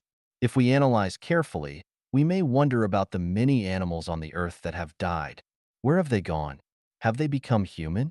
Where will their lives go if the earth has a mass extinction in the future? Please refer to 36-dimensional space for the answers. Philosophical dialectics can guide our lives. We have just discussed how to guide our lives by philosophy from the perspective of philosophy. This enlightenment is only the tip of the iceberg. You may draw general conclusions about other cases from specific ones. I hope that each one of you will lead a smart life and that you will have wonderful life prospects. 人生是一场幻象， Life is but an illusion. Xiefeng, translated by Treasure and edited by Care. Illusions are phenomena that appear in dreams, fantasies, and phantasms. With further inferences, all phenomena that arise quickly, remain briefly, and then disappear equally quickly can also be thought of as illusions. Mirages are illusions, as are dreams, soap bubble patterns, and even thoughts at the end of the day or when we are bored will form them. It can be inferred that flashes and pans are illusions, a large number of cells, microbes, and fungi are illusions. Many photos online are illusions, computer games are illusions, and movies and TV shows are illusions, too. Dreams are illusions because the dream world lasts for a short time. If one dreams for 100 years continuously, would that be an illusion or reality? Of course, it would still be a dream because the moment that the person wakes up, the dream would disappear. So how could the dream not be an illusion? It can be concluded that no matter how long a phenomenon exists, as long as it disappears completely at some point, it too must be an illusion. Thus, it is possible to conclude that life is an illusion because even someone who lives for 100 years will eventually disappear altogether. So why would that be different? Having dreamed throughout the night, we wake up in the morning, and no matter how much we twisted and turned during our dreams, we no longer care about anything that happened in them because after all, they were fantasies, dreams, and illusions. A dream will not affect our mood or state of mind too much. Here is the question. Since we have deduced that life is an illusion, is it necessary to be sad for our twists and turns in life? Is it necessary to be anxious about things in our life? Is it necessary to struggle hard for things and hunger to reach goals? Is it necessary to make others behave according to our own wills? When the illusion of life disappears, will it not float away as a dream? When the earth we live on disappears completely in the infinite universe and all of humanity disappears as an illusion, what about a single person? To analyze and judge this question, I want to wake you from your dream to let you not be a human being, but rather a celestial being. When you wake up, will you still go into your dream to be nostalgic for something or to fight for someone in your dreams? Of course not, because it was an illusion, a fantasy. Well, life is also an illusion and a fantasy. So shall we be racked by people and things in this illusion? Of course not. Who remembers their grandparents' grandparents? Not to mention the fact that the memories of our grandparents' grandparents are already blurred even in the incomplete memories of our grandparents. Who will remember us 100 years after we die? We take for granted that we have importance in the present, but that is a complete illusion. Many great historical figures have died. They thought that they were important back then, but what about now? The earth goes on turning and humans go on reproducing. The footsteps of civilization never stop marching forward. So it is unnecessary to be too sad when people around us die because death is a normal phenomenon and everyone will die, including ourselves. So never be overly anxious, fearful, or sorry because it is all an illusion. Nobody can control your dream. Who can even control their own life? It is delusional to think that if you do something, you will get something. That is impossible. You cannot secure yourself against all risks and dangers. How can people control your life? You cannot wear shoes when you are supposed to be barefoot, and you cannot stay on the mountain when you are supposed to leave. Cold shoulders cannot be expected when you are thriving and on the way up. That every cloud has its silver lining may be forgotten in despair and adversity. Therefore, never force yourself to learn, suppress yourself to work, or force yourself to do what you dislike and which is against your own better judgment. No matter how successful you are, outstanding or a billionaire, or how glorious your family reputation has been flowing down through many generations, when you wake up, all will have been a dream. Affection and love tactics are the most difficult traps for people to escape. They are the most terrible traps in life. Ask the mortal world what love is. It drives one mad to death. Now think about it. Life is but an illusion. After waking up, everything will be nothing. So is it necessary to be bogged down on affection and love? It might actually be better to live as a beau, a dandy. What people fear most is losing what they own and are most attached to their property, their power and status, their reputation, and of course their most beloved lover. However, they are not at all necessary. What really belongs to you and cannot escape is yours, but if it is not yours, you cannot keep it. Any way one looks at life, it is still an illusion which can be shattered and vanish in a moment. So why make yourself suffer for it? Why not enjoy a natural and unrestrained dream? Has anyone in history been so intelligent and so powerful that they could control everything? Not one. Everyone is acting in a play. They are playing roles, following scripts. If anyone could control all things with their wisdom and power, their fortunes would be as boundless as the East China Sea, and they would live a very happy, healthy, and eternal life forever. Have there been any? Not one. This proves that man is only a grain of sand in a sandstorm, a drop of water in the sea, and that nothing can really be controlled by anyone. So why not just follow predestined relationships and take things as they come? Life will be easier and more natural. People expend a lot of time and effort on their health and appearance, yet regardless of their daily exercise and nutritious eating habits, the sick are still sick and the short-lived still come to untimely ends. No matter how much paint and powder one applies to their face or how much plastic surgery they undergo, wrinkles still creep onto the forehead and cheeks as time passes, and signs of aging become more and more visible every day. These changes cannot be resisted. So why try to fight them when you know that you cannot? Life is too short. Fiddle with this today, fiddle with that tomorrow, and remain confused. You will still get old, fade away, and die. It is a bad deal to live in fantasies, but an even worse one is to indulge them. Do you worry? What do you worry about? You were worried when you were dreaming. What about when you woke up? My point is that there is no need to worry about anything because all of life is ultimately only a dream. There are no real scenarios because life will end. Will all the worry not be gone with the wind? Enjoy the present. Do not worry about tomorrow or the next day. Everyone's life has been predetermined by their destiny, their script.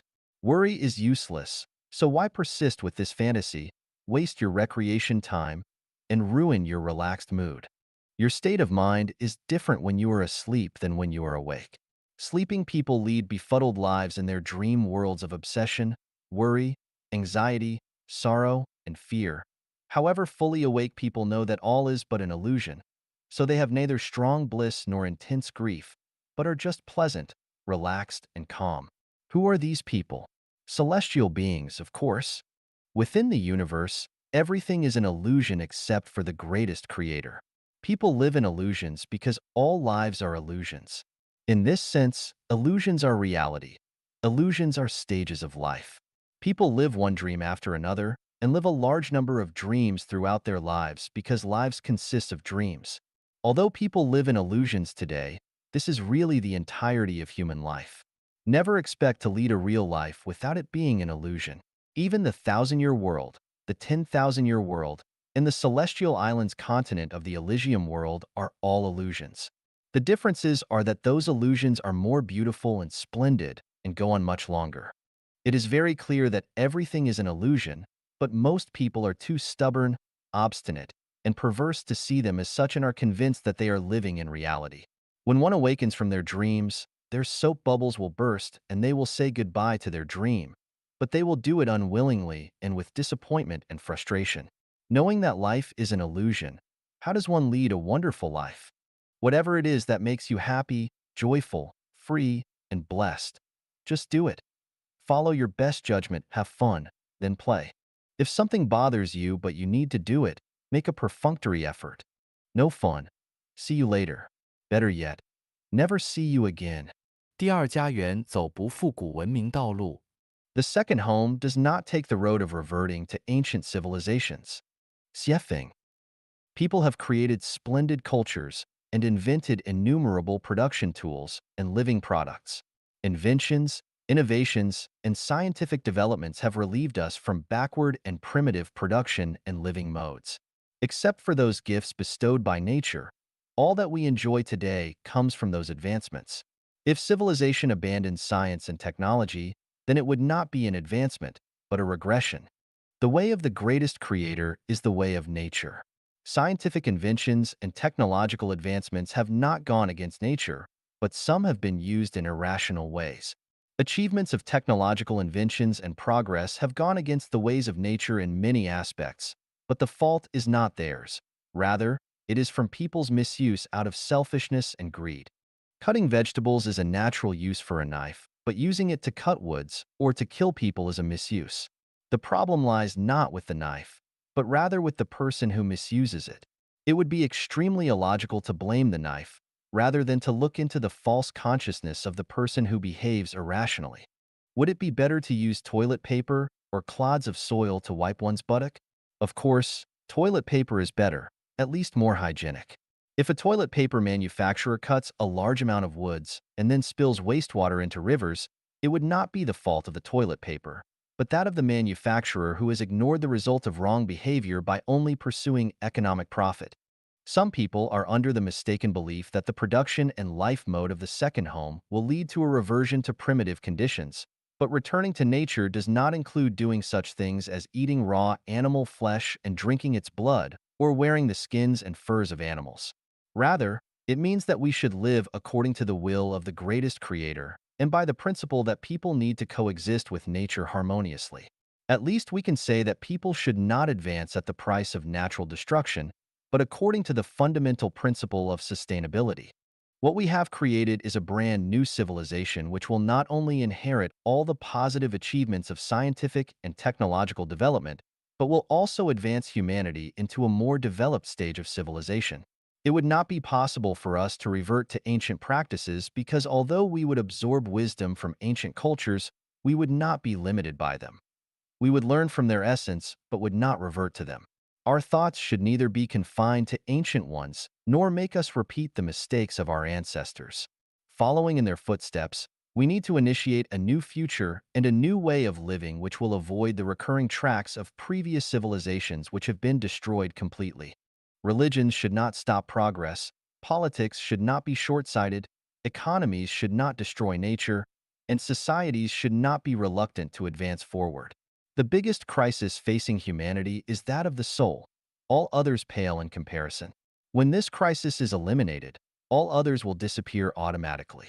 Do not define the second home by using concepts of old production and life modes, and do not assume that the second home will be the same as any other living mode in human history. We are walking on a new road which aligns completely with the will of the greatest creator rather than human will. It will bring happy, joyous, blessed, and free lives to people, and even allow them to evolve into celestials. I am the spiritual guide of humanity. I will lead people to an unprecedented, amazing future and even take some to heaven. This is not a boast. As long as you follow me, you will experience it step by step. 生命绿洲模式将解决人类面临的21个难题。The mode of the new oasis for life will solve 21 difficulties that mankind is facing. Xiefeng, June 27th, 2020. Translated by Treasure and edited by Care. Whether we call it Utopia, New Eden Garden, Kingdom of the Greatest Creator, or Xiefeng-style communism, Life Genuine's new mode of production and life in the new oasis for life will solve these 21 problems that have been handed to us over thousands of years of human history. It will free women from their daily trivial chores forever. The elderly will lead their happiest lives in old age, whether they have children and receive pensions or not. The phenomenon of orphans will disappear forever. All children will lead lives full of love and care and will be well educated. The phenomena of people remaining unattached and lonely will disappear forever. Domestic violence will disappear completely. The conflicts among religions and belief systems will end forever. Political parties will have no purpose, so competitions among them will disappear. All people will be able to travel throughout the world freely and without restrictions. Military expenditures will be reduced to zero because there will be no militaries. Border and land disputes between states will no longer exist. Regional and ethnic conflicts will no longer exist and peace will abound everywhere. Drug abuse and gambling will disappear completely. Official corruption will disappear completely, as officials will have neither need nor ways to corrupt. No wealth disparities will exist, as everyone will have everything yet own nothing. Courts, lawyers, and legal systems will die out gradually as they will no longer be needed. Criminal activities will be reduced by three-quarters and security will be greatly enhanced. The population will stabilize without sharp increase and decrease and will be in balance with planetary resources. Atmospheric pollution as well as that in all water and on the earth will disappear. Extinction of species will end and many lost ones will return. Climatic disasters will no longer occur and distinct seasons with consistent climate will become normal. At least half of the people will sublimate into angels, bodhisattvas, celestial beings, and Buddhas. Do not take this as a joke or myth or consider it an armchair strategy. It has been the firm evidence of Life-Chanuan's theories and the model of the new oasis for life which have been existing and developing for 10 years. It is the ideal that mankind can fully realize. Whether you wish or not, and believe it or not, mankind has been bound to and is entering into the Life-Chanuan era. Everything is running according to procedure. 明明巧安排平凡度人生。Life arranged ingeniously, the ordinary life. Xiefeng, March 27, 2019. Translated by Qinyu and edited by Care. Times change, lives reincarnate with their ups and downs, and human reproduction flourishes. Time and tides annihilate emperors, generals, and ministers. Green grass invades countless palaces and pavilions. The strong disappear in an instant with their great achievements. Heroes who had once shed blood and tears are nowhere to be found. Huge amounts of wealth perish quickly like dreams, even the rich starve to death in the wilderness. In front of desolate and dilapidated empty buildings was once bumper-to-bumper traffic. The winners were frustrated. The powerful were desolate. Fires were extinguished into ashes regardless of how fierce they might have been. Overwhelming storms returned to calmness. In life, it does not matter whether you win or lose. In the world, it does not matter whether you are right or wrong, gaining or losing. Everything is destined. Everything is a constant. We suffer from our own actions. We harvest what we sow. We are responsible for our wins and losses. The greatest creator never has special mercy for anyone and never intentionally abandons anyone. Those who exploited others will be exploited. Those who hurt others will be hurt exactly the same, not more and not less. Evil rages in the guise of justice but will be contained eventually. Self-interest is cheating and bluffing in the name of public good, but it will eventually be recalled. Advantages taken will surely be lost, and every extra gain will become a loss. Tao is never absent. Angels never leave. The devil never slackens. Prosperity ends in a big mess. Prosperous ages end in ruins. Lavish banquets end. That which flourishes dies. Phenomena will not last, but essence never changes. There are tens of thousands of ways to die. If one does not know how they will die or where they will be in 100 years, then what is the use of being busy? Why are you in a hurry? Clouds are rolling and unfolding. Flowers are blooming and falling. Rushing passers-by cannot hold anything. Lonely ghosts cannot find places in which to settle down. What are you fighting for? What annoys you? It is all a waste of energy, a waste of the meaning of life. Useless usage has great use. Power, status, reputation, money, real estate, and houses are all passing clouds, and the winner of them must be captured by the devil. The states of realm, virtue, quality, etiquette, gratitude, contentment, and courtesy are all the claims of life, so one will be blessed by heaven if one possesses them. The sum of all positive and negative energy of the universe is zero. If you gain something here, you will lose something there. Looking at heaven, looking at hell, looking at the world, everything is clear. Joy is sorrow, gain is loss, suffering is happiness, frugality is abundance. You might be eager to get what you want, but when your desire is met, Misfortune will follow. You might be eager to achieve success, but when you succeed, you will suffer from it. Virtuous individuals, please listen to me. Avoid the urban noise and return to the rural countryside. Life is like a chess game, and each one is different. We cannot see it through. We cannot explore it all. Why not raise a few chickens and ducks or go to watch the full moon in a field? Pickles and steamed buns warm the stomach and ragged clothes are like honey to the heart. The chaos of the world is not without its source. Do not go back and forth hurriedly and quarreling. It is hard to tell who is right and who is wrong when all are jollifications of knacks. A big fire will burn everything down. A flood will wash everything away. The pandemic came quietly, and man-made misfortunes are everywhere. Living today, we do not know tomorrow's situation. Something superfluous might cost your life, so why rush yourself and worry? The world is like an unsatisfactory tight dragnet, but everything is arranged ingeniously. Every detail is clear, not a word or act is wrong. Do not hate anyone, do not complain about things happening in the world. Results are what matter. Find the benevolence of the divine across 3 lifetimes. Evil things in the world are made by good people, and supremely good deeds are made by evil people. Good intentions always create trouble, and slander waits beside honor and favor. Misery. Happiness is to be found by its side. Happiness. Misery lurks beneath it. Disaster is a blessing in disguise. It is better to cultivate in the countryside, to be an ordinary person, not to be famous, not to fight for profit, but to light the sacred lamp in your heart and watch the world change. Relying on other people, one will exhaust themselves on them. So why not rely on the Tao of the greatest creator?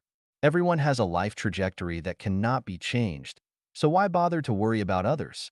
Parents' suffering cannot be replaced by their children's, and the children's sins cannot be negated by their parents, let alone by others. You might think that you are doing something for the good of others, but how do you know that you are not working against Tao and disturbing their trajectories? You cannot give money to others without having money in your pockets. How can you guide others to live well if you do not live well? Depend on your own experiences and feelings, and do not listen to others' moral preachings. No harm in life is greater than that which affection can do when it is deep and hurts very severely. Sentient beings are trapped in affection nets until they die in mazes of affection. If you cast your affection onto someone, then their burden will become yours. So why not direct your affection toward idyllic, green mountains and blue rivers? Attaching affection to flowers, birds, insects, and fish is more beneficial than doing so to people. How can you wash your feet while still standing in mud? How can you sever your worldly ties while still living in the world? Waves never end. Repaying debts by borrowing will keep you in debt forever. We also need to repay our debts that we borrowed from nature. The only way to eradicate debt is by giving alms formlessly. Our minds should not abide in form, sound, smell, taste, touch, or dharma, but should abide nowhere. This mind abiding nowhere is our true mind, which is nature, Buddha, angels, and celestials. Looking throughout the world, the best place for life is the new oasis for life. 审视一下自己是不是赌徒。Check if you are a gambler. Xiefeng, May 22nd, 2020. Translated by Qin Yu and edited by Care. Do you gamble? Check this out. What is a gambler? It is anyone who wants to win rich rewards by betting their money, youth, future, and life on uncertain things which they self-identify as certainty. Gamblers lose everything that they begin with, including the clothes on their backs. Eventually, are there any who earn good lives by gambling?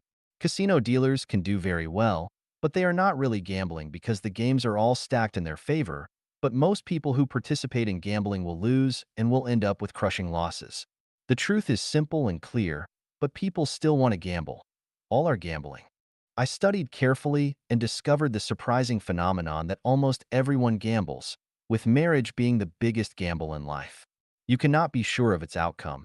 You can never fully understand the other person's personality, outlook, temperament, character, interests, and other factors, but you are betting your whole youth and your entire life on them. You expect to be happy, joyous, harmonious, and blessed, and expect to remain in love with each other for your lifetime. But then what happens? It is not necessary to analyze the results.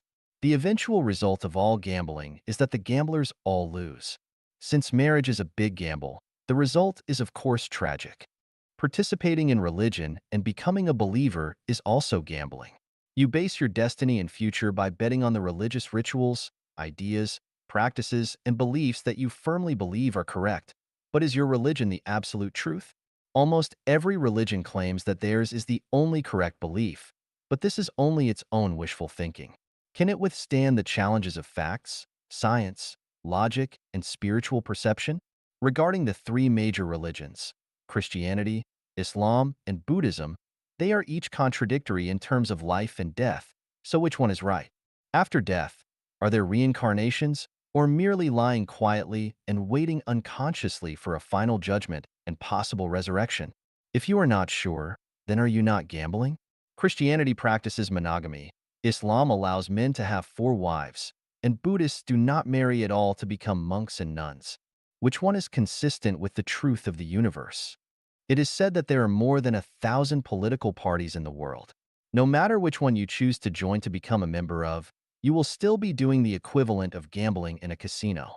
Political parties are contenders for power and interest. As long as you compete and race for them, there will be winners and losers. Anything that has winners and losers is a gamble. Therefore, partisans are also gamblers. Do you have children? If your main purpose of giving birth to children is to bring glory to your ancestors and to protect and support yourself in your old age, then you are gambling. Because whether your children can bring glory to your ancestors or protect and support you in your old age is unknown and produces a questionable future. Is not putting your hard work, sweat, and hope on uncertain outcomes gambling? Are you not a gambler? Do you spend time, energy, and money on interpersonal relationships? If so, you are gambling. Whether it is for benefit and safety or for affection and entertainment, as long as you establish special relationships with others, you are gambling. You cannot guarantee whether the special relationships you have forged will be blessings or curses, or whether you are putting yourself at risk or bringing in noble allies. Do you trade stocks, engage in venture investments, support a company financially? If any of these are yes, then you are gambling because you do not know what any of the outcomes will be. You are just taking risks and thinking wishfully about getting generous returns. You can never be sure whether the results will be counterproductive. How different are these endeavors from going into casinos with the intention of winning big money? Whether it is a battlefield, officialdom, a workplace, business, love, a family, a teaching field, or a relationship, its nature is the same as that of casinos. Once you enter any field, you are gambling. You are a gambler. As long as you invest your time, energy, physical strength, mental energy, and even your future on something that cannot be determined for its developmental direction and future results, then you are gambling and you are a gambler. Wake up now and ask yourself, what on earth are you here for? Are you here for a huge gamble? If you think gambling is fun and exciting, then play as much as you like. Anyway, everything is empty in the end, so why not enjoy it? However, if you know that emptiness is not empty, then you had better think deeply about life. 生命禅院关于安乐死的观点和态度。Life Achanuan's viewpoint on euthanasia. Xiefeng. August 26, 2019. Translated by Qinyu and translated by Care. It is extremely difficult for people to live entirely smooth lives. Only a small number of us can do this without ever suffering from diseases. Most of us either die young, are tortured to death by illnesses, die in natural disasters, or are forced to commit suicide by their emotions. Some are killed in the turmoil of war or die from starvation, thirst, exposure, car accidents, and so forth, and are unable to reach the end of their lives naturally and satisfactorily. The most ideal way to end one's life's journey is to go to sleep in good health but not wake up. Another way is to use the Chanyuan meditation. That is, to choose one's day and time of death and then enter meditation to end their journey in this world. Neither method is easy for the public to grasp. Sleeping without waking up is a method that requires a great deal of blessings, and the Chanyuan meditation method requires long-term self-refinement and self-cultivation. So, is there an ideal way for the general public to meet their end? Yes, it is called euthanasia. The general interpretation of euthanasia is to stop medical treatment for patients who cannot be cured so that the patient can die comfortably. Life Achanuan's explanation is, anyone who does not want to continue their life, but wants to end it voluntarily should be allowed to do so. People should have the right to decide their own life paths. In fact, most people are kidnapped by their reality, the environment, or by their relatives. They live passively, not actively. We should offer the right to choose and decide their own life's ending to everyone.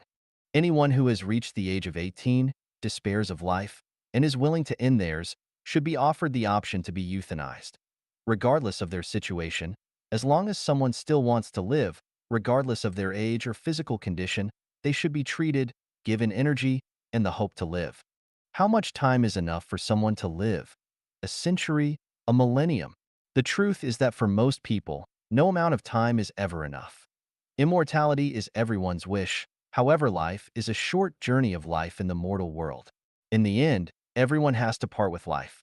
No matter how much they love being alive, ending it is inevitable, and since farewells are inevitable, it is only a matter of time before everyone will sooner or later have to say goodbye.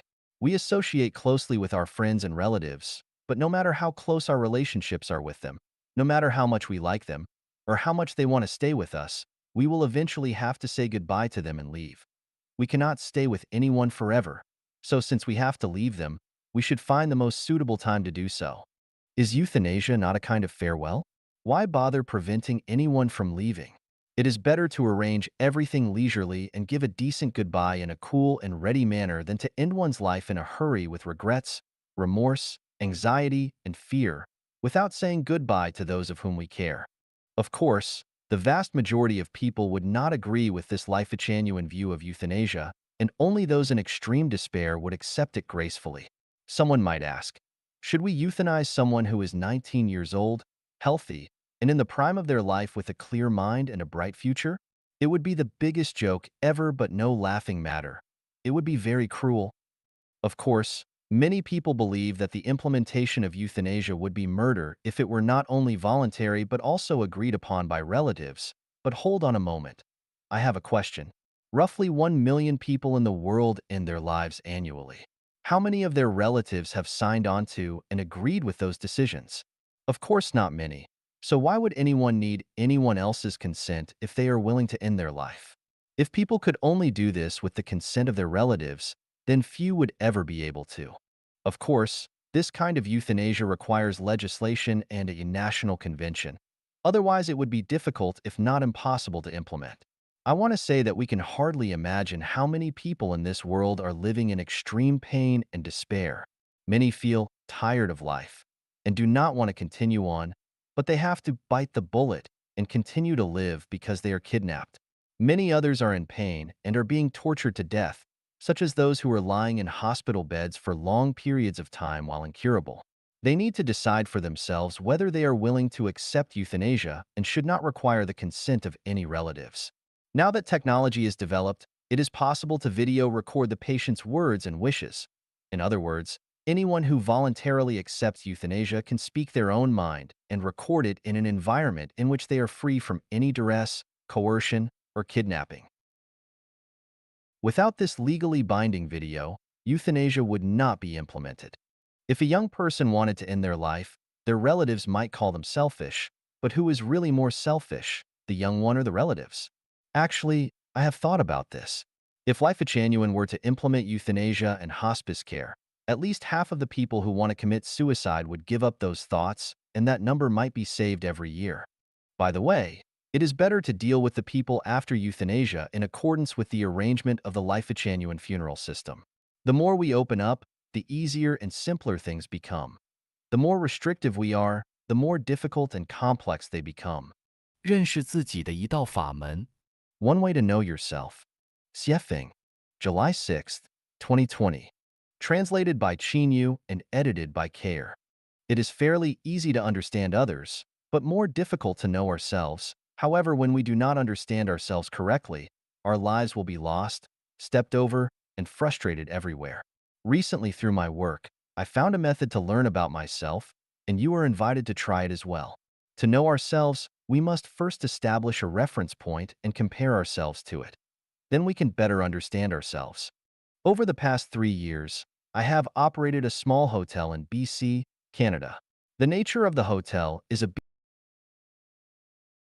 my three sets of large, medium, and small towels, sheets, and quilts are pure white. So once soiled, it becomes next to impossible to restore their original appearances. In contrast, the better one's financial situation is, the cleaner and neater they leave their rooms, and the better they communicate and get along with others.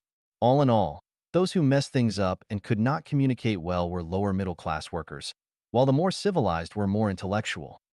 My conclusion is that a person's situation reflects their education, self-cultivation, and self-restraint, as well as their knowledge, realm, and pattern. Do you want to understand and know yourself? Then look at your current situation because it represents you. If you are very poor, have few close friends and confidants, have trouble getting help from others, and your life is rough and difficult, there must be something wrong with you. And it is not because society is unfair or others are short on love. In life at Genuine, there is one value. The world is faultless. All faults lie within us. Any trials and tribulations that we encounter are reflections of our own consciousnesses. If we want to live a good life, then we must start by transforming ourselves. This is the building of our own soul garden, as advocated by Life at Genuine. Never resent or blame others or your society.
Society.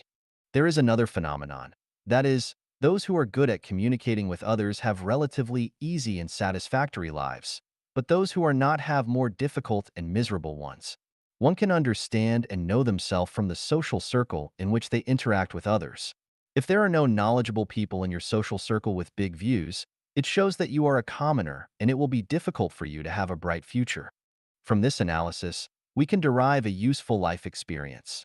That is, that one should always put the improvement of one's education, knowledge, self-cultivation, self-restraint, realm, and pattern first, not rushing to make money, success, to become the best, to glorify your ancestors, or to curry favor with rich and powerful people and celebrities. If you are excellent, then those correspondingly good things will come to you. But if you are not, then do not detest the flies around you. Let yourself be a flower. Butterflies will find you. By extension, when you are faced with natural and man-made disasters such as epidemics, floods, turmoil, and the like, do not blame the greatest creator for being unjust or people for being unkind. All these things are reflections of your human mind and consciousness because you caused and invited them upon yourself. If you want the weather to be favorable, the world to be peaceful, and everyone to be happy and satisfied, then you should first learn to be a decent person, learn how to communicate, always be wary of your thoughts and intentions, and make sure that they are not evil. If you have more negative, passive, and pessimistic emotions, then your lives will become harsher and the world will continue to worsen. Above is a basic method of how to understand and know oneself. The core of this method is the root, quality. That is, if we want everything to be satisfactory, then we must change our roots. Do not envy those whose roots are bad but very flashy. If one's position cannot match their virtue, then disasters will befall them. Flaunt with bad roots, and you will see the results. They must include disasters. 影响人生的8个外在隐形因素。8 invisible external factors influencing our lives. Xiefeng, May 9th, 2020. Translated by Q and edited by Care. We should be aware of these 8 mysterious and invisible factors that influence our lives. Feng Shui, geomantic omens, gods and deities, grievances and curses of others, ancestral virtues and sins, solar radiation, socio-ecological environments, destiny trajectories, mathematics. Let us examine each one of them in greater detail. Feng Shui mainly refers to one's geographical and atmospheric environments, the veins flowing underground, the humidity or dryness of the climate, whether the air is fresh and its flow is smooth and unobstructed, whether there is sufficient light and the geomagnetic field is comfortable and pleasant, as well as the water quality and the chemical elements contained within and whether it is alkaline or acidic, and so on. It is really not easy to find a perfect geomantic omen place. The best way to avoid long-term damage to yourself by certain unfavorable factors is to change your living space often. Most chronic diseases are caused by feng shui, and they can be cured after changing one's environment. For example, if people with arthritis who live in humid areas can relocate themselves to places with drier humidities for 3 to 5 years, their arthritis can heal completely. People in my hometown in the thousand-year world never get sick for many reasons, but one of them is that people change their living environments often. This is why I emphasize that Life-Genuine Celestials must move to another home every 3 years. When there are 256 homes, new oasis for life, on the earth, it will be hard to get sick for a lifetime if you relocate yourself every 3 years. Affection of gods and deities. Everything has spirituality. What we call heaven gods, mountain gods, water gods, earth gods, and so forth are actual gods and deities, and if we worship them in our hearts, then we will have no bad luck. For example, if you want to climb a mountain, pray to it and ask its God for protection, and you will not fall or injure yourself during your climb. If you pray to a river god or deity when crossing its river, then you will cross it safely. If you soothe and comfort the trees, flowers, insects, birds, and beasts where you live, then you will face no misfortune. Other people's grievances and curses are very harmful to life. If you do not believe me, then you should live among people who are full of grievances. It will not only make people lose their fighting spirits, courage, and confidence in their pursuit of better lives, but it will also cause people to become depressed, get sick, and have nightmares. Curses are even more powerful. They are silent harm from their hearts and invisible thought powers. It is also a curse to secretly cut a ground vein or manipulate an ancestor's grave. Curses will lead to the declines and extinctions of families and nations. They will even lead to sudden disasters, so it is best to remain cognizant. Ancestral virtue and sin karma have great impacts on life. An ancestor's virtuous karma can help their descendants to flourish and prosper, but their sin karma can lead them to wither and decline. Therefore, whether our lives are smooth or full of ups and downs, we must consult whether the karma that our ancestors created for us is virtuous or sinful. After learning the answer, we can find a way to remedy it. Otherwise, the trajectory of our lives will not change. Solar radiation. People whose ancestors lived in or near the tropics tend to have darker skin, while those whose ancestors lived closer to either of Earth's poles have lighter skin. This is caused by the amount of ultraviolet solar radiation that is present. We need to be exposed to the right amount for proper vitamin D production, neither too much nor too little. The amount varies with our latitude, and we can often change it to alleviate the damage of insufficient or excess ultraviolet solar radiation. The socio-ecological environment is crucial to the formation of human personalities and consciousnesses. It includes factors such as culture, beliefs, conventions, customs, overall values, and the outlooks on life, and the universe. If you are enclosed in a bad socio-ecological environment for a long time, you will become incapable of distinguishing fragrance from stench. It will be hard for you to know that there are mountains beyond mountains and skies above skies, and you will live very ignorantly. The trajectory of fate is an invisible binding force created by people's previous lives' merits and demerits, as well as an invisible manipulating force. The 18 unmanageable factors of life are an invisible arrangement of the trajectory of fate. Why am I so lucky or unlucky? Why have I met such a noble or unreasonable person?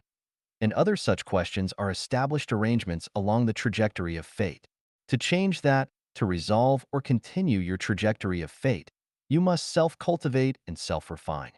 The influence of mathematics is mysterious. Symmetry and proportion are very important. To be symmetrical and proportional, you must work hard on the math. The figure of the golden section looks beautiful, and this is caused by perfect symmetry and the most appropriate proportions. Symmetry and proportion must follow math strictly. Math is the principle of numbers. The more symmetrical things are, the longer their lifespans, and the more symmetrical a life is, the healthier it is. Once the math falls out of balance, a life will quickly decay and die, and it also becomes easier to suffer from nature. Therefore, how high a house should be, how big its doors and windows should be, how far or close it should be to the neighbor's house, how many sets of clothes and shoes should be stored in its closets, how high its tables, stoves, and windows should be, on which dates you can go out for trips or important meetings should be held, on which date the construction of the house should be started, how many plates, forks, and chopsticks should a family have, how big your house should be, and so on, are all in the math. If the math is suitable, then everything will go well, but if it is not, then everything will go against your will. There are 64 factors that affect people. The permutations and combinations of them are astronomical figures. As a person, it is hard to attend to one thing without neglecting another. The simplest method available is to follow the way of the greatest creator, the path of life genuine. 雪峰与年轻人聊聊。Xiefeng chats with young people. Xiefeng, October 22nd, 2020. Translated by Qinyu and edited by Care. After more than 60 years of springs, summers, autumns, and winters, I have some insightful life experiences to share with young people. They may not be correct, but they are just for reference. Life is the perception and experience of life in the human world. The richer that experience is, the deeper its perception is. The deeper that perception is, the clearer its truth is. Therefore, life is about experiences, and only those experiences form the wealth that life possesses. Some of those experiences are frustration, disappointment, failure, despair, love, friendship, kinship, sex, holy love, the spring, summer, autumn, winter, wind, clouds, rain and snow endowed by nature, joy, freedom, happiness, satisfaction, sacredness, solemnity, beauty, infinity, the coming and leaving of predestined relationships on the trajectory of life, and the cycles of causes and effects. When you are young, do not pursue vanity and trends, be engulfed by the trends of the times. Compare yourself with others, or pursue material possessions, such as buying real estate, cars, expensive consumer goods, high-end supplies, and so forth. If you focus on material abundance and possessions, then you are heading towards decadence, corruption, depravity, pain, troubles, and death. Rather, you should spend your time and energy on learning scientific knowledge and skills, how to behave, the teachings of gods, Buddhas, and celestials, and how to enhance the value of your life. Do not study metaphysics or enter religious groups, political groups, or various cultivation groups because they are all problematic.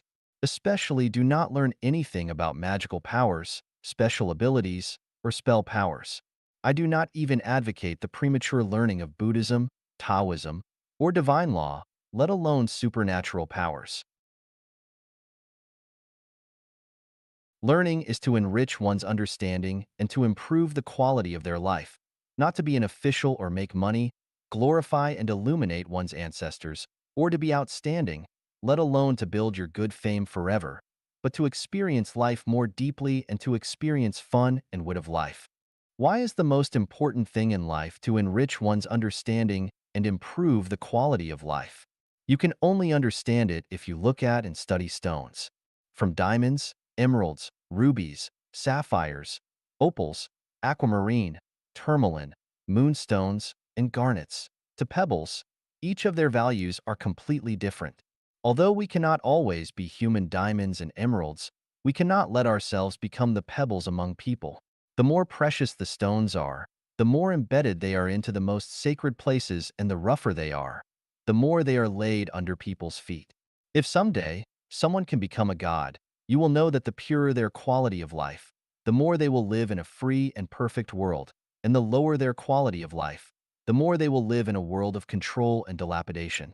When you are young, do not waste your mind on building relationships with people because the cost of doing so is very high. Many people spend their precious time, energy, and even wealth on maintaining relationships, but it is not worth it. As long as they are people, they will part ways with you. Lasting relationships are almost impossible to maintain. Following predestined relationships is best, but not maintaining them deliberately. True confidence will appear on your road to strive forward instead of in the relationships you maintained by racking your brains. If you are a precious gemstone, then you will not need to establish relationships deliberately because people will chase you. If you are a cobblestone, then no matter how you rack your brains to establish relationships, people will abandon you. We are currently living in the era of network information, and the biggest characteristic of it is impetuousness. People are impetuous, markets are impetuous, society is impetuous, religion and political parties are all impetuous. There are bubbles everywhere, and they will burst at any time. Therefore, learn to calm down and think and study those that can last longer. According to my observation and analysis, 95% of the internet's content, including social media, is rubbish. Therefore, if you invest your time and energy with social media on the internet, you will be collecting rubbish and you will be dealing with rubbish. In the long run, you will become a garbage collector. There are three major wealths in life: material wealth, spiritual wealth, and soul wealth. When you are young, you should pursue soul wealth first, then spiritual wealth, and material wealth last. If you have a healthy body, that is equal to having material wealth. It can be said that health is the first material wealth of life. Thus, you should take good care of your body, do not stay up late, do not smoke, avoid drugs and alcohol, do not overeat, but eat in an orderly manner, and do not do so indiscriminately to satisfy your appetite. Your first priority in life is to honor your parents. How your parents treat you is their business, but as children, do what children should do. There are many ways to do this. The most important is to not let your parents worry about you and rush about and overwork for you.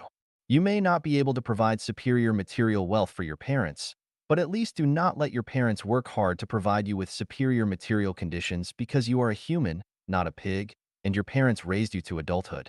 After you have reached the age of 18 years, you have to walk on your own, and you can no longer rely on your parents for your survival. In this way, Even if you cannot afford to support your parents in their old age and bury them, at least you will not have too much guilt in your heart, and in the eyes of heaven, you will be regarded as a reasonable person, a person who can be blessed. I have compiled a book, Treasures of Classical Advice, which is the essence of the wisdom and experiences of human sages. It is worth reading. I hope that you will read it when you are free, because you will definitely benefit from it. 共产主义，劳苦大众的唯一幸福之路。Communism is the only way to happiness. For the toiling masses. Xiefeng, November 20th, 2020. Translated by Qinyu and edited by Care. Communism is actually sharing, and the higher the degree of sharing of things, the greater their value. The most effective way to maximize the value of all resources is to share them with everyone, which is communism's essence. People are inherently selfish, so they reject communism intuitively, and they are most afraid of sharing when they have little material wealth. If a person is so poor that they only have a broken bicycle, then they will be unwilling to allow anyone else to ride it. This is human nature. However, when people not only have material wealth, but also power, status, and reputations, they always want to make themselves and their families live more luxuriously than those around them so that others will envy them. This satisfies their vanity, so they are reluctant to share anything with others. Since Marx founded his theory of communism, the communist movement has almost always been promoted violently and in ways which damage the interests of the property-owning class. The imperfection of Marx's communist theory and the blindness of the behavior of communist practitioners has led to the failure of the communist movement. As a result, when people hear about communism, they instinctively hate it and resist it, which is completely understandable. According to historical experience, I can understand why people demonize and resist communism. This should be a lesson learned, and it can even be said that they are doing right because the so-called communist movements throughout history have run completely counter to the real thing. True communism is gentle, soft, and civilized, not coercive, violent, or depriving others of their property. Who has suffered the most in human history? Of course, it has always been the toiling masses, that is, the common people. For thousands of years, their condition has basically not changed much, and they are still the bearers of most of the suffering. I grew up in Asia, spent more than 10 years in Africa, lived in North America for nearly 4 years, and I have also spent a few months with primitive tribes in Oceania. I felt and experienced deeply the pain and troubles of the commoners everywhere I went. In order to relieve the suffering and troubles of the toiling masses, I have immersed myself in the Bible, Buddhist scriptures, the Quran, the Tao Te Ching, and I have also concentrated on Western spiritual practices and Eastern Osho. I have always paid attention to the global climate and ecological changes, focusing on changes in global political ecology. What I want to tell mankind is that communism is the only bright way out for the common masses. So, what is communism? I have explained some of its theories, but no theories can reveal the essential characteristics of things, let alone analyze all the interpretations and extensions of them. It is only by creating real objects that people can observe intuitively and deeply that they will fully understand them. Therefore, Chanyuan Celestials and I created the purely communistic new oasis for life, formerly the second home. So if you want to know and understand what communism is, you can visit and experience the new oasis for life created by Life Chanyuan for yourselves. Many people equate communism with utopia, and there is nothing wrong with this understanding because utopia is the embryonic form of communism, but most of them throughout history have failed. In order to figure out the reasons for their failures, I have carefully analyzed some historical ones, especially the New Harmonious Village, founded by the utopian socialist practitioner, Owen in the United States. I wrote an article to analyze the reasons for its failure in which I opined that its core problem and the reason for its failure was that its utopian leaders did not have clear understandings and blueprints in their minds. They only relied on their passion and were crossing the river by feeling for the stones.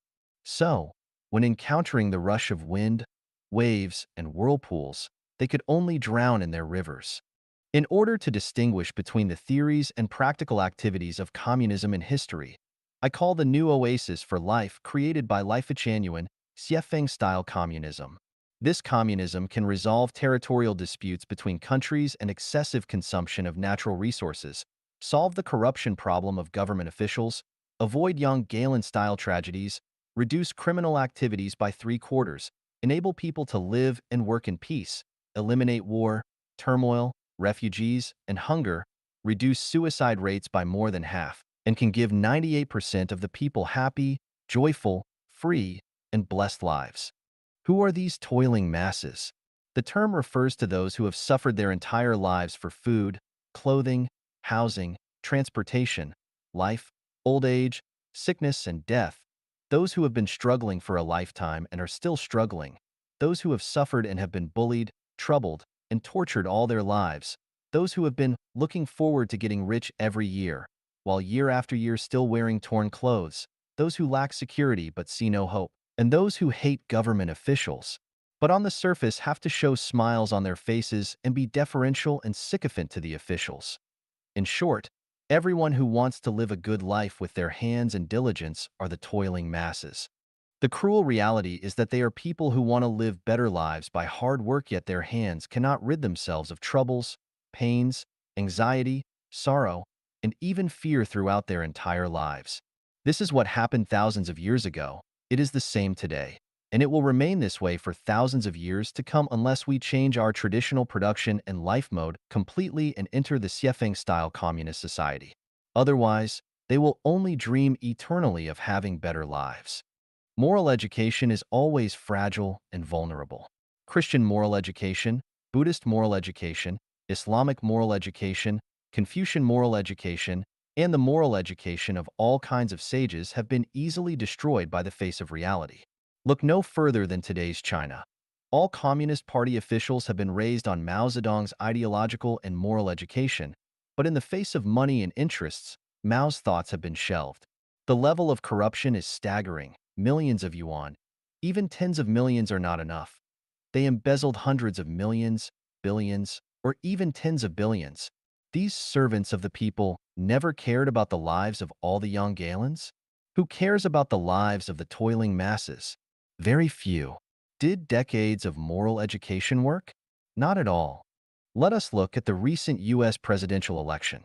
Before the result of the election had even been settled, the mainstream media in the United States rushed to declare Joe Biden as the president, followed by the heads of Western democracies such as Britain, France, Germany, Israel, and other similar countries which sent congratulatory letters to Biden for his election victory.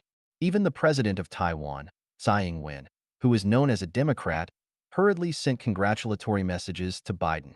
No matter who is elected president, respecting the facts and listening to the voices and wishes of the people is the basis and bottom line of morality. The mainstream media's announcements and the congratulations of foreign before the facts had emerged and the votes had been counted violates the basic bottom line of morality and does not conform to legal procedures. What should be emphasized here is that most people in Western society have been educated in Christian morality. But where is the morality of the mainstream media? Where is the morality of those national leaders? Democratic countries are like this, but moral education in non-democratic countries is not even worth considering. The facts tell us that moral education is not enough to allow the toiling masses to live and work in peace and contentment because all spiritual chicken soup is an anesthetic. The current rampant Buddhist preaching is even more of an anesthetic, and the preaching to return to traditional Chinese culture is tantamount to advocating for men to wear braids and long mandarin jackets and women to bind their feet. That mysterious and spooky preaching is a portion of poison. Those who care about the welfare of the toiling masses should seek and establish programs which fundamentally guarantee happy lives for them. It might be very good to say that we should put power in the cage of the system, such that government officials dare not, cannot, and would not have access to corrupt practices, but unfortunately, it is the system itself that is the best soil for officials to grow corrupt, so the system will be unable to restrain and stop it because it is its own hotbed of corruption. I ask, can this system shut down power? Can it shield officials from corruption? Of course not. There have been many changes of dynasties throughout Chinese history, but what were the results? The herbal soups changed, but the medicines did not. Individuals changed, but the system did not. The obvious result is that the toiling masses are still the toiling masses, and their toiling nature and destiny have been fundamentally unchanged. If you do not change the traditional production and life mode, then it is of no use to change the ones in charge. It is useless even if you adopt a separation of powers, such as in the United States if the president is Old Wong. The judiciary is run by his brother-in-law, the legislative power is under the control of his third aunt, and the media are controlled by his best friends. Toiling masses, use your heads, would you have free and happy lives? Xiefeng-style communism is the only way to happiness for the toiling masses. The new oasis for life production and life mode, created by Life Genuine, is a paradise for everyone. Many poor people among the working people have fluky minds, and they always think that they can squeeze into the upper class and live the life of the best as they sharpen their heads. Yes, they have that chance. There have always been one or two people out of 10,000 who have achieved this wish, but the probability of success is much too low, and it is a path that very few common workers will ever take. There are also some commoners who think that since they have million yuan houses and cars worth several 100,000 yuan, that they no longer belong to that low level. In fact, they are self-anesthetized and daydreaming. If they cannot maintain control for 3 days, then their car is just a pile of scrap iron. If they do not have food for 3 days, their million yuan house is just a coat. If there is a major illness or disaster, their property and vehicles will not save them.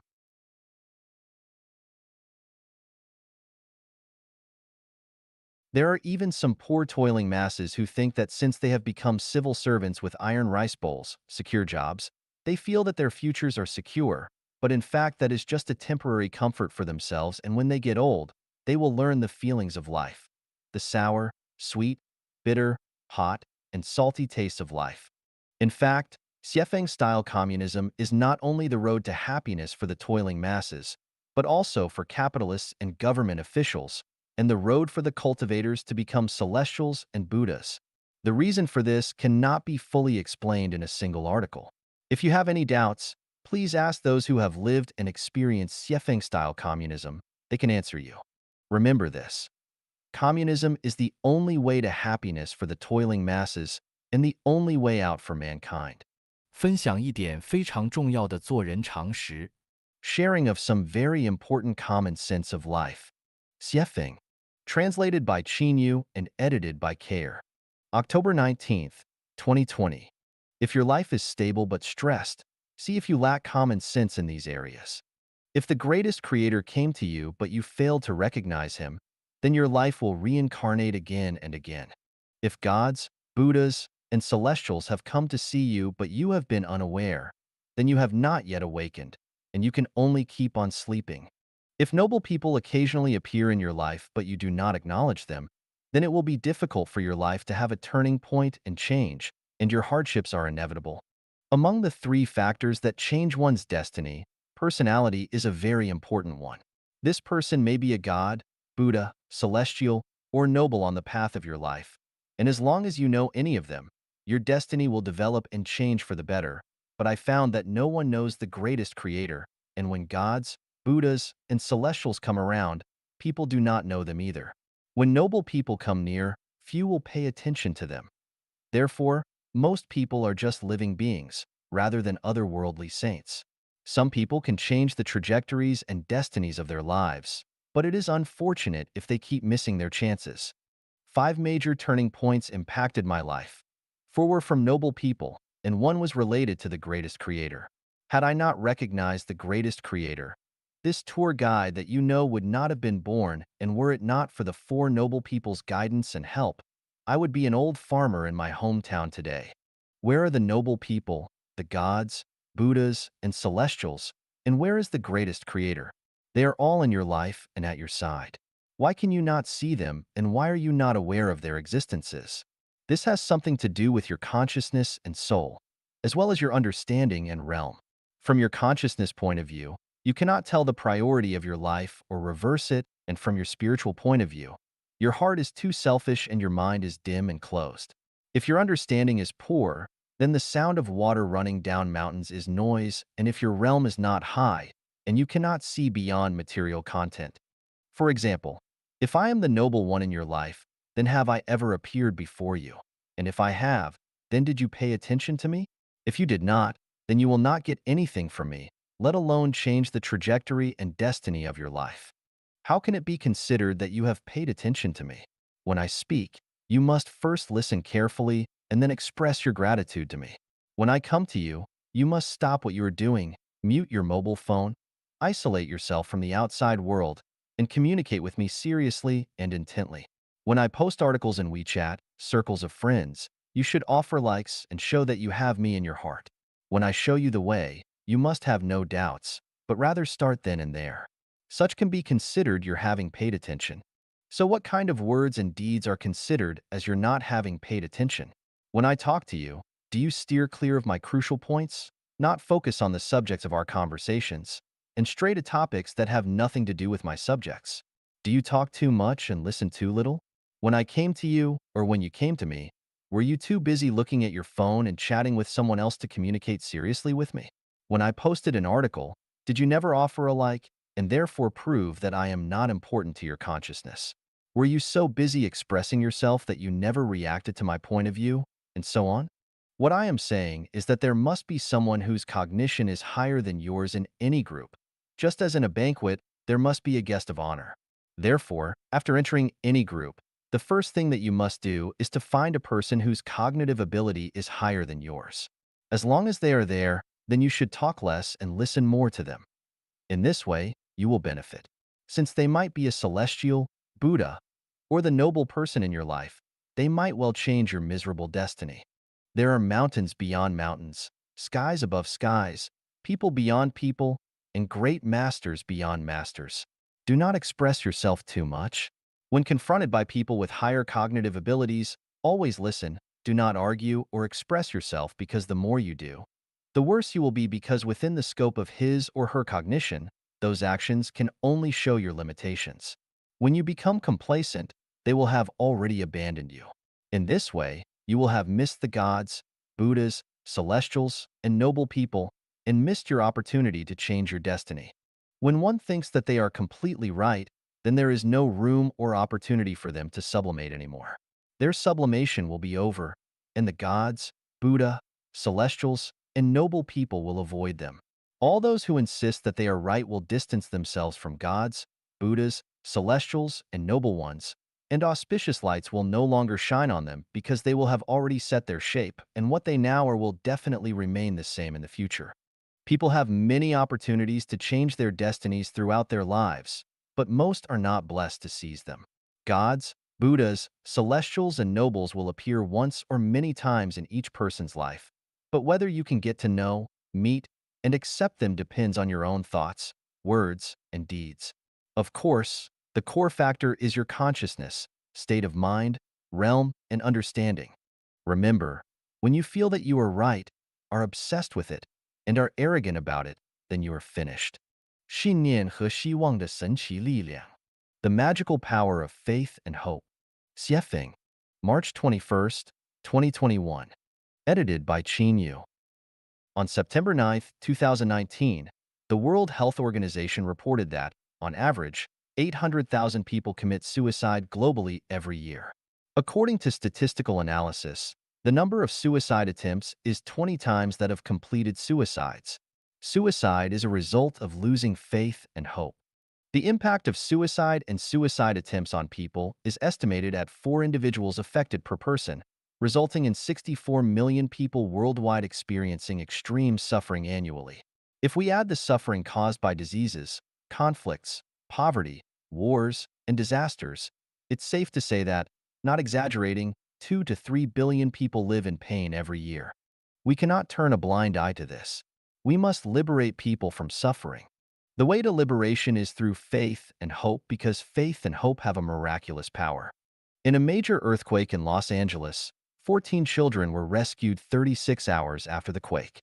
The core factor behind their rescue was the faith and hope of one child and his father. The father once told his son, "No matter what happens, I will be with you." The son's faith and hope were, "My father will come to save me."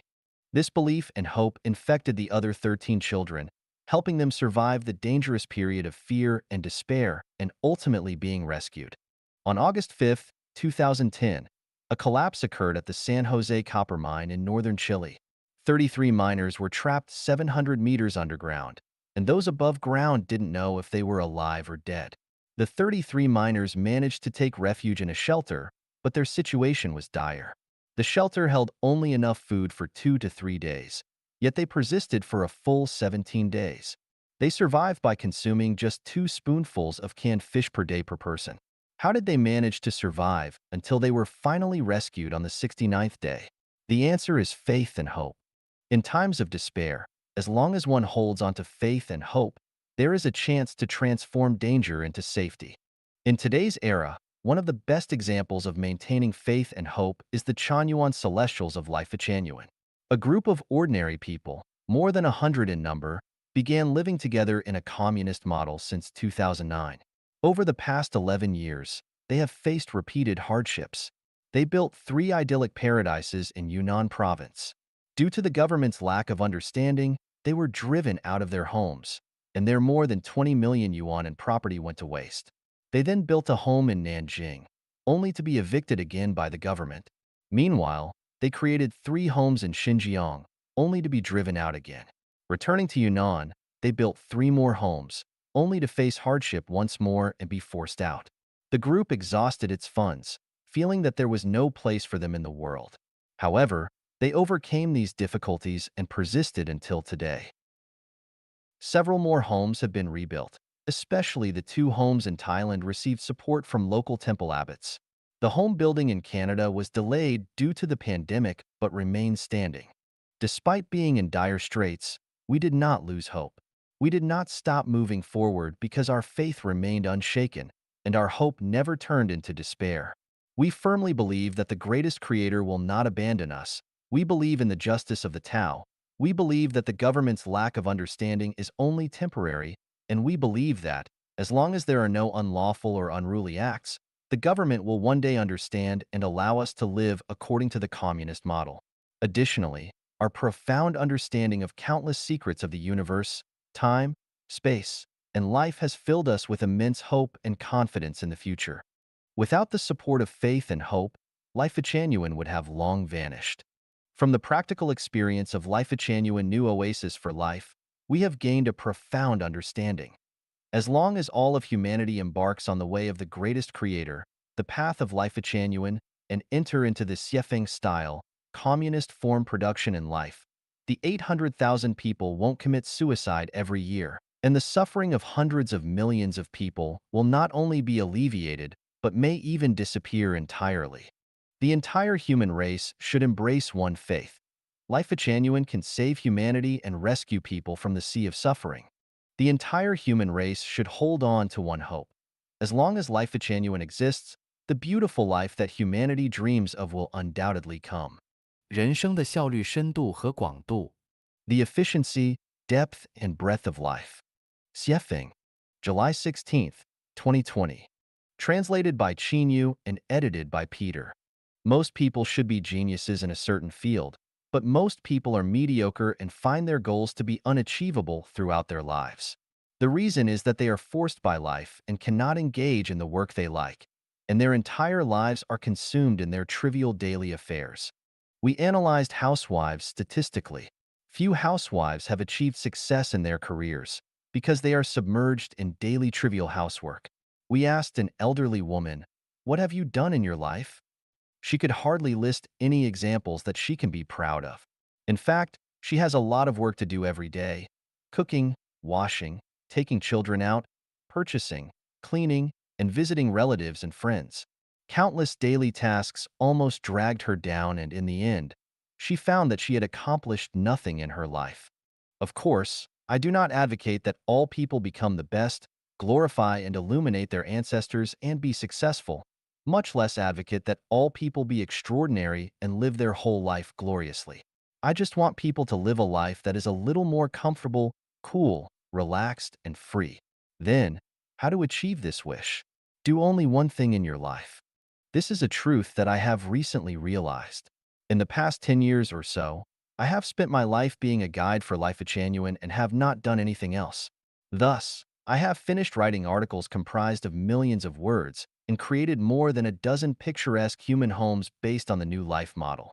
But in the last 2 or 3 months, I have done so many tasks which are too miscellaneous that I have hardly anything to show for it. Every day, I get up at 5 o'clock, browse the internet for half an hour, and quickly wash and prepare breakfast for the guests. Even if there are only 2 guests, it takes me at least 2.5 hours from preparation to completion. During these 2.5 hours, I must do at least 20 things or more. After the guests have left, I clean up the room. From cleaning the toilet and bathroom sink, wiping tables and chairs, changing the sheets, pillowcases, and 3 sets of large, medium, and small towels, until cleaning the carpet, there are more than 10 things to do. In addition, it takes an average of more than 2 hours a day to clean up the yard. It is not easy to mow the lawn of 10 acres of land neatly and beautifully. I also need to answer the phone at any time to answer questions from the guests, and to take garbage to the dump more than 10 kilometers away from time to time, to go to over 30 kilometers away to make purchases, to keep the restaurant clean and tidy at all times, to keep records of the income and expenditures at any time for the preparation of the quarterly accounting and tax payment, to pay the fees every month, internet fees, TV fees, mobile phone number fees, medical care insurance premiums, gas bills, electricity bills, etc. In addition to these daily tasks, I must deal with unexpected occurrences anytime and anywhere. I am thinking that if I spend my whole life like this, even if I am a genius in a certain field, my talent will be buried in endless tedious affairs. Doing a lot of various kinds of work can broaden the breadth of life, but you will never reach the depth, height of life, and there will be no efficiency. Always doing one thing will be the most efficient. The more complicated and varied the things you do, the lower the efficiency. Last year, I planned that any way possible, this year I will go away once, at least to visit Prince George City, which is more than 300 kilometers away. As a result of my daily tasks, I haven't been able to achieve this goal till now. I am tightly bound to the same place and cannot leave for a while. A donkey has a blindfold over its eyes to let it grind grain. It goes around and around the millstone and will go around in circles in the same place for a lifetime. In fact, most people live in the same way as donkeys do. The donkey has to revolve around the millstone. Whether the donkey pulls the grindstone, makes the circle or not, it is not up to it. What about people? Compelled by environment and the pressures of life, people have to repeat the same work every day. All this is involuntarily, and they have no choice. Who can say that I do what I like the most every day? To make life a little more comfortable, chic, relaxed, and free, we must only do one thing in our lives so that we can reach the depth of life. A drilling rig can only drill tens of meters at a time if it infrequently changes the drilling location. To drill to 1,000 meters or 10,000 meters, you must drill in the same hole. Only by concentrating on one goal can it be thus. Rubbing ropes against wooden boards will cut into them, and dripping water onto stones will wear them down. If we work 8 hours a day to make $100, can we make $100 in just 2 hours? I think it is possible. The way to do this is to do only one thing. The more complicated the things we do, the less money we can make. Only by doing one thing can we be relaxed and comfortable. In this way, can we have a good mood and free time to dabble in a broader field in order to expand the breadth of life. The problem is, who can do only one thing in a lifetime? If we still pursue the efficiency, depth, and breadth of life in accordance with the traditional production and life mode, for most people, it is just a beautiful and unrealistic fantasy. There is only one way to reach the goals. That is to live in the life mode of New Oasis for Life created by Life Genuine. That is the best place to realize your ideal of life. 自由之路 The Road to Freedom. Xiefeng. November 10th, 2022. Translated by Qinyu and edited by Peter. The highest realm pursued by human beings is to obtain physical and mental freedom. Not being physically and mentally free is like being in prison. Why do people want to make more money? Its core purpose is to gain greater freedom. Why do people have to study hard? Its ultimate purpose is to gain more physical and mental freedom. Everyone who has worked hard all his life is fighting for his own physical and mental freedom.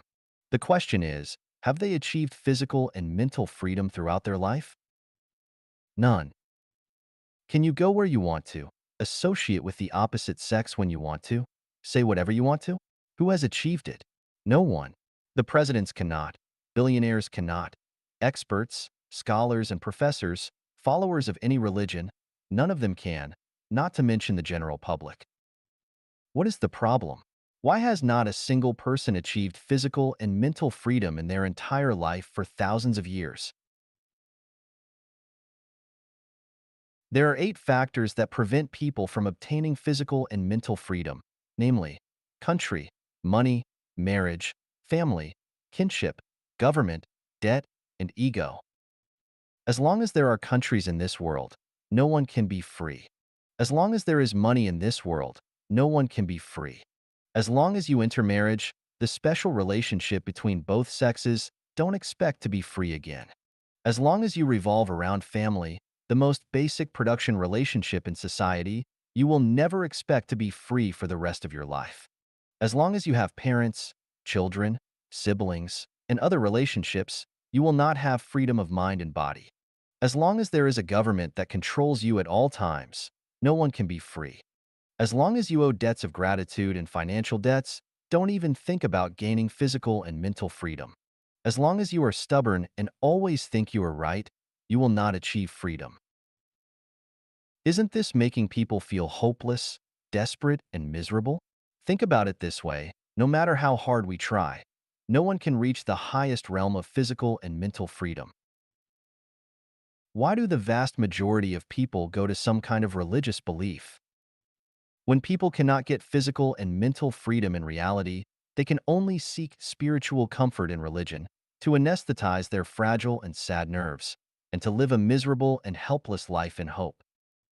In terms of conventional thinking, there is no possibility that the country, money, marriage, family, kinship, government, debt, and ego will disappear from the world. No one in their right mind can accept the disappearance of these 8 factors, even emotionally. However, it is precisely because people are too rational and pay too much attention to affections that no one has achieved true physical and mental freedom for tens of thousands of years. People cannot imagine how they would live if these 8 factors disappeared. For example, if there is no country, who will protect my safety? What's the point of having a life without parents and children? Who will be responsible for the normal operation of society without the government? Without money, what can I use to exchange for the goods I need with others? And so on. It's hard to imagine how human society would operate and develop in an orderly manner without these 8 factors, and 10,000 what to dose will come to mind. Nothing is ever impossible which not yet been realized or transformed by thinking. On my way to make people completely gain physical and mental freedom, I entered 20 worlds in the realm of time and space that are superimposed, intersected, have clear boundaries that are interconnected, and found that there are no factors such as country, money, marriage, family, and kinship in the thousand-year world, which is the closest to human life. But the people who live there have a beautiful life with complete freedom of body and mind. I wondered if I could copy the life mode of the thousand-year world to the human world. So I created a brand new production and life mode which is completely different from the traditional life mode. I call it the second home. This second home life mode has been going on for 13 years since April 2009, and 95% of those who have lived this way have been happy with this way of life. It turns out that, even if factors such as country, marriage, and family disappear, human beings can live a lifetime in the highest realm of life with freedom of body and mind. Can the partial success prove that the second home model works in the world? In theory, it totally works. In practice, it needs to be confirmed experimentally. I have lived in Asia for decades, Africa for more than 10 years, America for more than 5 years, and a few months with the indigenous tribes of Australia. In the recent 5 years, I have been in close contact with more than 2,000 people from Europe and have had superficial exchanges with most of them. I have also had deep contacts and exchanges with the Kanahana family in Japan. I have visited 2 communities in Canada as well and have conducted in-depth exchanges with them. My feeling is that the new life of human beings, the second home mode, works all over the world. What I am convinced of is that if human beings are not eliminated by nature, the future production and life mode of human beings will be the second home model. This is the only way for everyone to obtain physical and mental freedom. The conclusion is that the new mode of life for mankind, the second home, is the road to freedom. 我想与你聊聊天。I want to have a chat with you. Xiefeng, June 3rd, 2017. Translated by Qinyu and edited by Peter. Knowing and understanding ourselves is one of the guarantees for a happy life. If we do not know ourselves or understand ourselves, we will inevitably have a series of troubles and pains in our lives. And we will attribute these troubles and pains to the outside world and others, instead of ourselves. A king or a beggar, who is freer and happier? The answer is, whoever knows and understands himself is happier. When a person vents grievances, it is from a lack of knowledge and understanding of himself. When a person blames others, it is from a lack of knowledge and understanding of himself. When a person feels his talents are unrecognized, it is from a lack of knowledge and understanding of himself. The world is still the same. The world is faultless. All faults lie within ourselves. If a person is revered and respected by others, that's because he is valuable to people. When he loses his value, no one will revere and respect him. This is not only a cruel reality, but also the law of justice in the world. Therefore, if we want to always get people's reverence and respect, we must maintain our own value. When we have no value to people, we must be ready to bear the indifference and cruelty of the world to us and bear the boundless isolation and loneliness in our hearts. People all live in circles. Some circles are small, and some are large. This is like a WeChat group. A dozen or hundreds of thousands of people is a circle, and two people is also a circle. If you want to be respected in a circle, you must have equivalent value to the circle, otherwise, either you will abandon this circle or you will be abandoned by this circle. For example, there are three people in a circle. Zhang San has a carrot, Li Si has a banana, and Wang Wu has a cucumber. Then, the people in this circle are basically equal. This circle is relatively harmonious and warm, and their friendship will also be lasting. If Zhang San has carrots, Li Si has bananas, and Wang Wu has nothing, then Zhang San and Li Si will not respect Wang Wu and will abandon Wang Wu. Even circles of the same nature, such as business circles, have obvious levels. Millionaires are in the million-dollar circle. You cannot enter the multimillionaire circle. Multimillionaires are all in the multimillionaire circle. You cannot get into the circle of billionaires. This is called birds of a feather flock together. To people, living is a cruel battle. No one lives easily. Whoever wants to achieve a happy and ideal life without a cruel struggle must be dreaming. If you have never worked hard but lived well, it proves that someone is supporting you. Once you lose the person supporting you, you will enter a state of misery. In order to avoid entering a state of misery, you must always struggle. Never be careless and live in a muddle-headed way. Do not think about enjoyment, but about giving and dedication.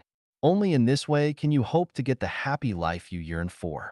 Do what you can do. Do not expect to do what you cannot do. If you cannot do well at what you can do, there is no doubt that you won't do well at the things you expect to do.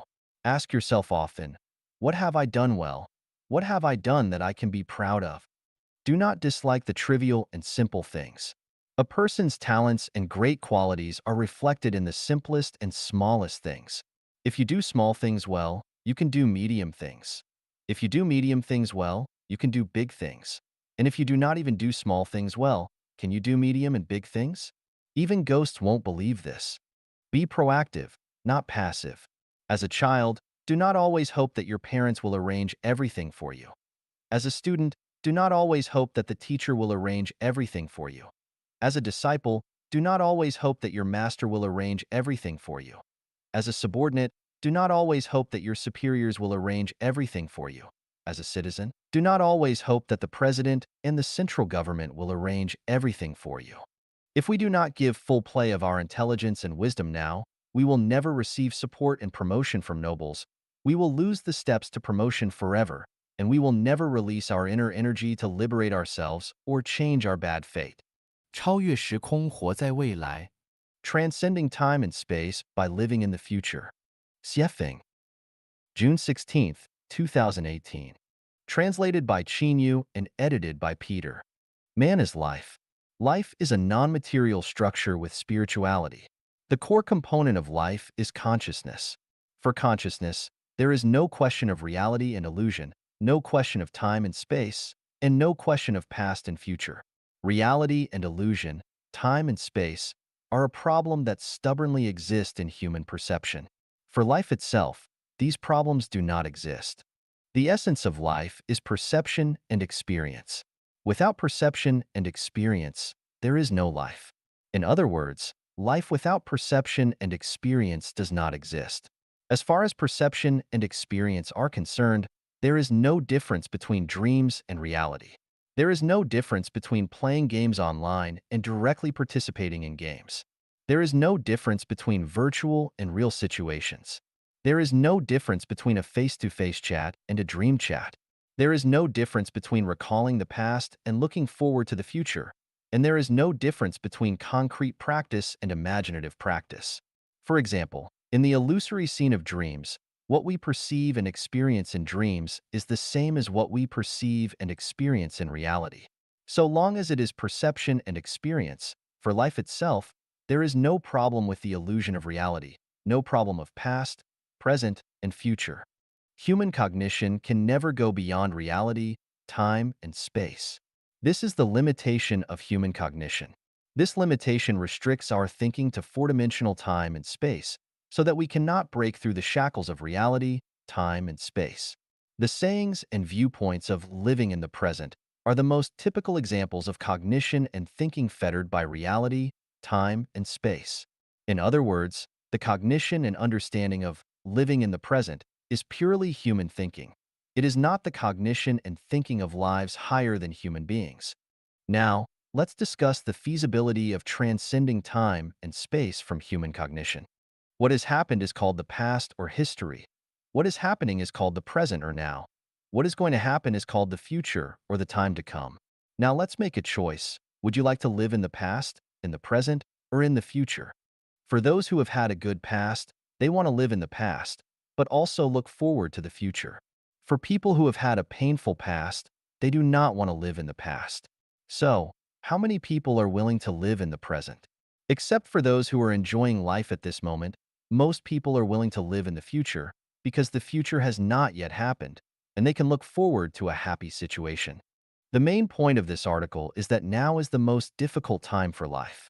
Food, clothing, shelter, transportation, birth, aging, sickness, and death have brought enough worry to people. Electricity bills, water fees, internet fees, gas fees, fuel fees, transportation fees, vehicle, house etc. repair costs, house rent, and land tax have given people enough to be anxious about. The giving of presents between people is annoying enough. Personal safety is also worrisome, and the natural disasters and causal disasters that occur anytime and anywhere are heartrending. Therefore, living in this moment is the most troublesome and painful experience. Since life lies in perception and experience, it is wise to consciously avoid and escape the current situation of confusion and sorrow. There is a sad reality that we have to face. Nearly 1 million people commit suicide every year around the world. Millions of people attempt suicide. Hundreds of millions of people have thought of suicide. Why do they commit suicide?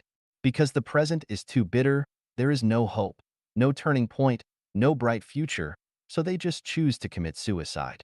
This is the life tragedy of those who live in the moment.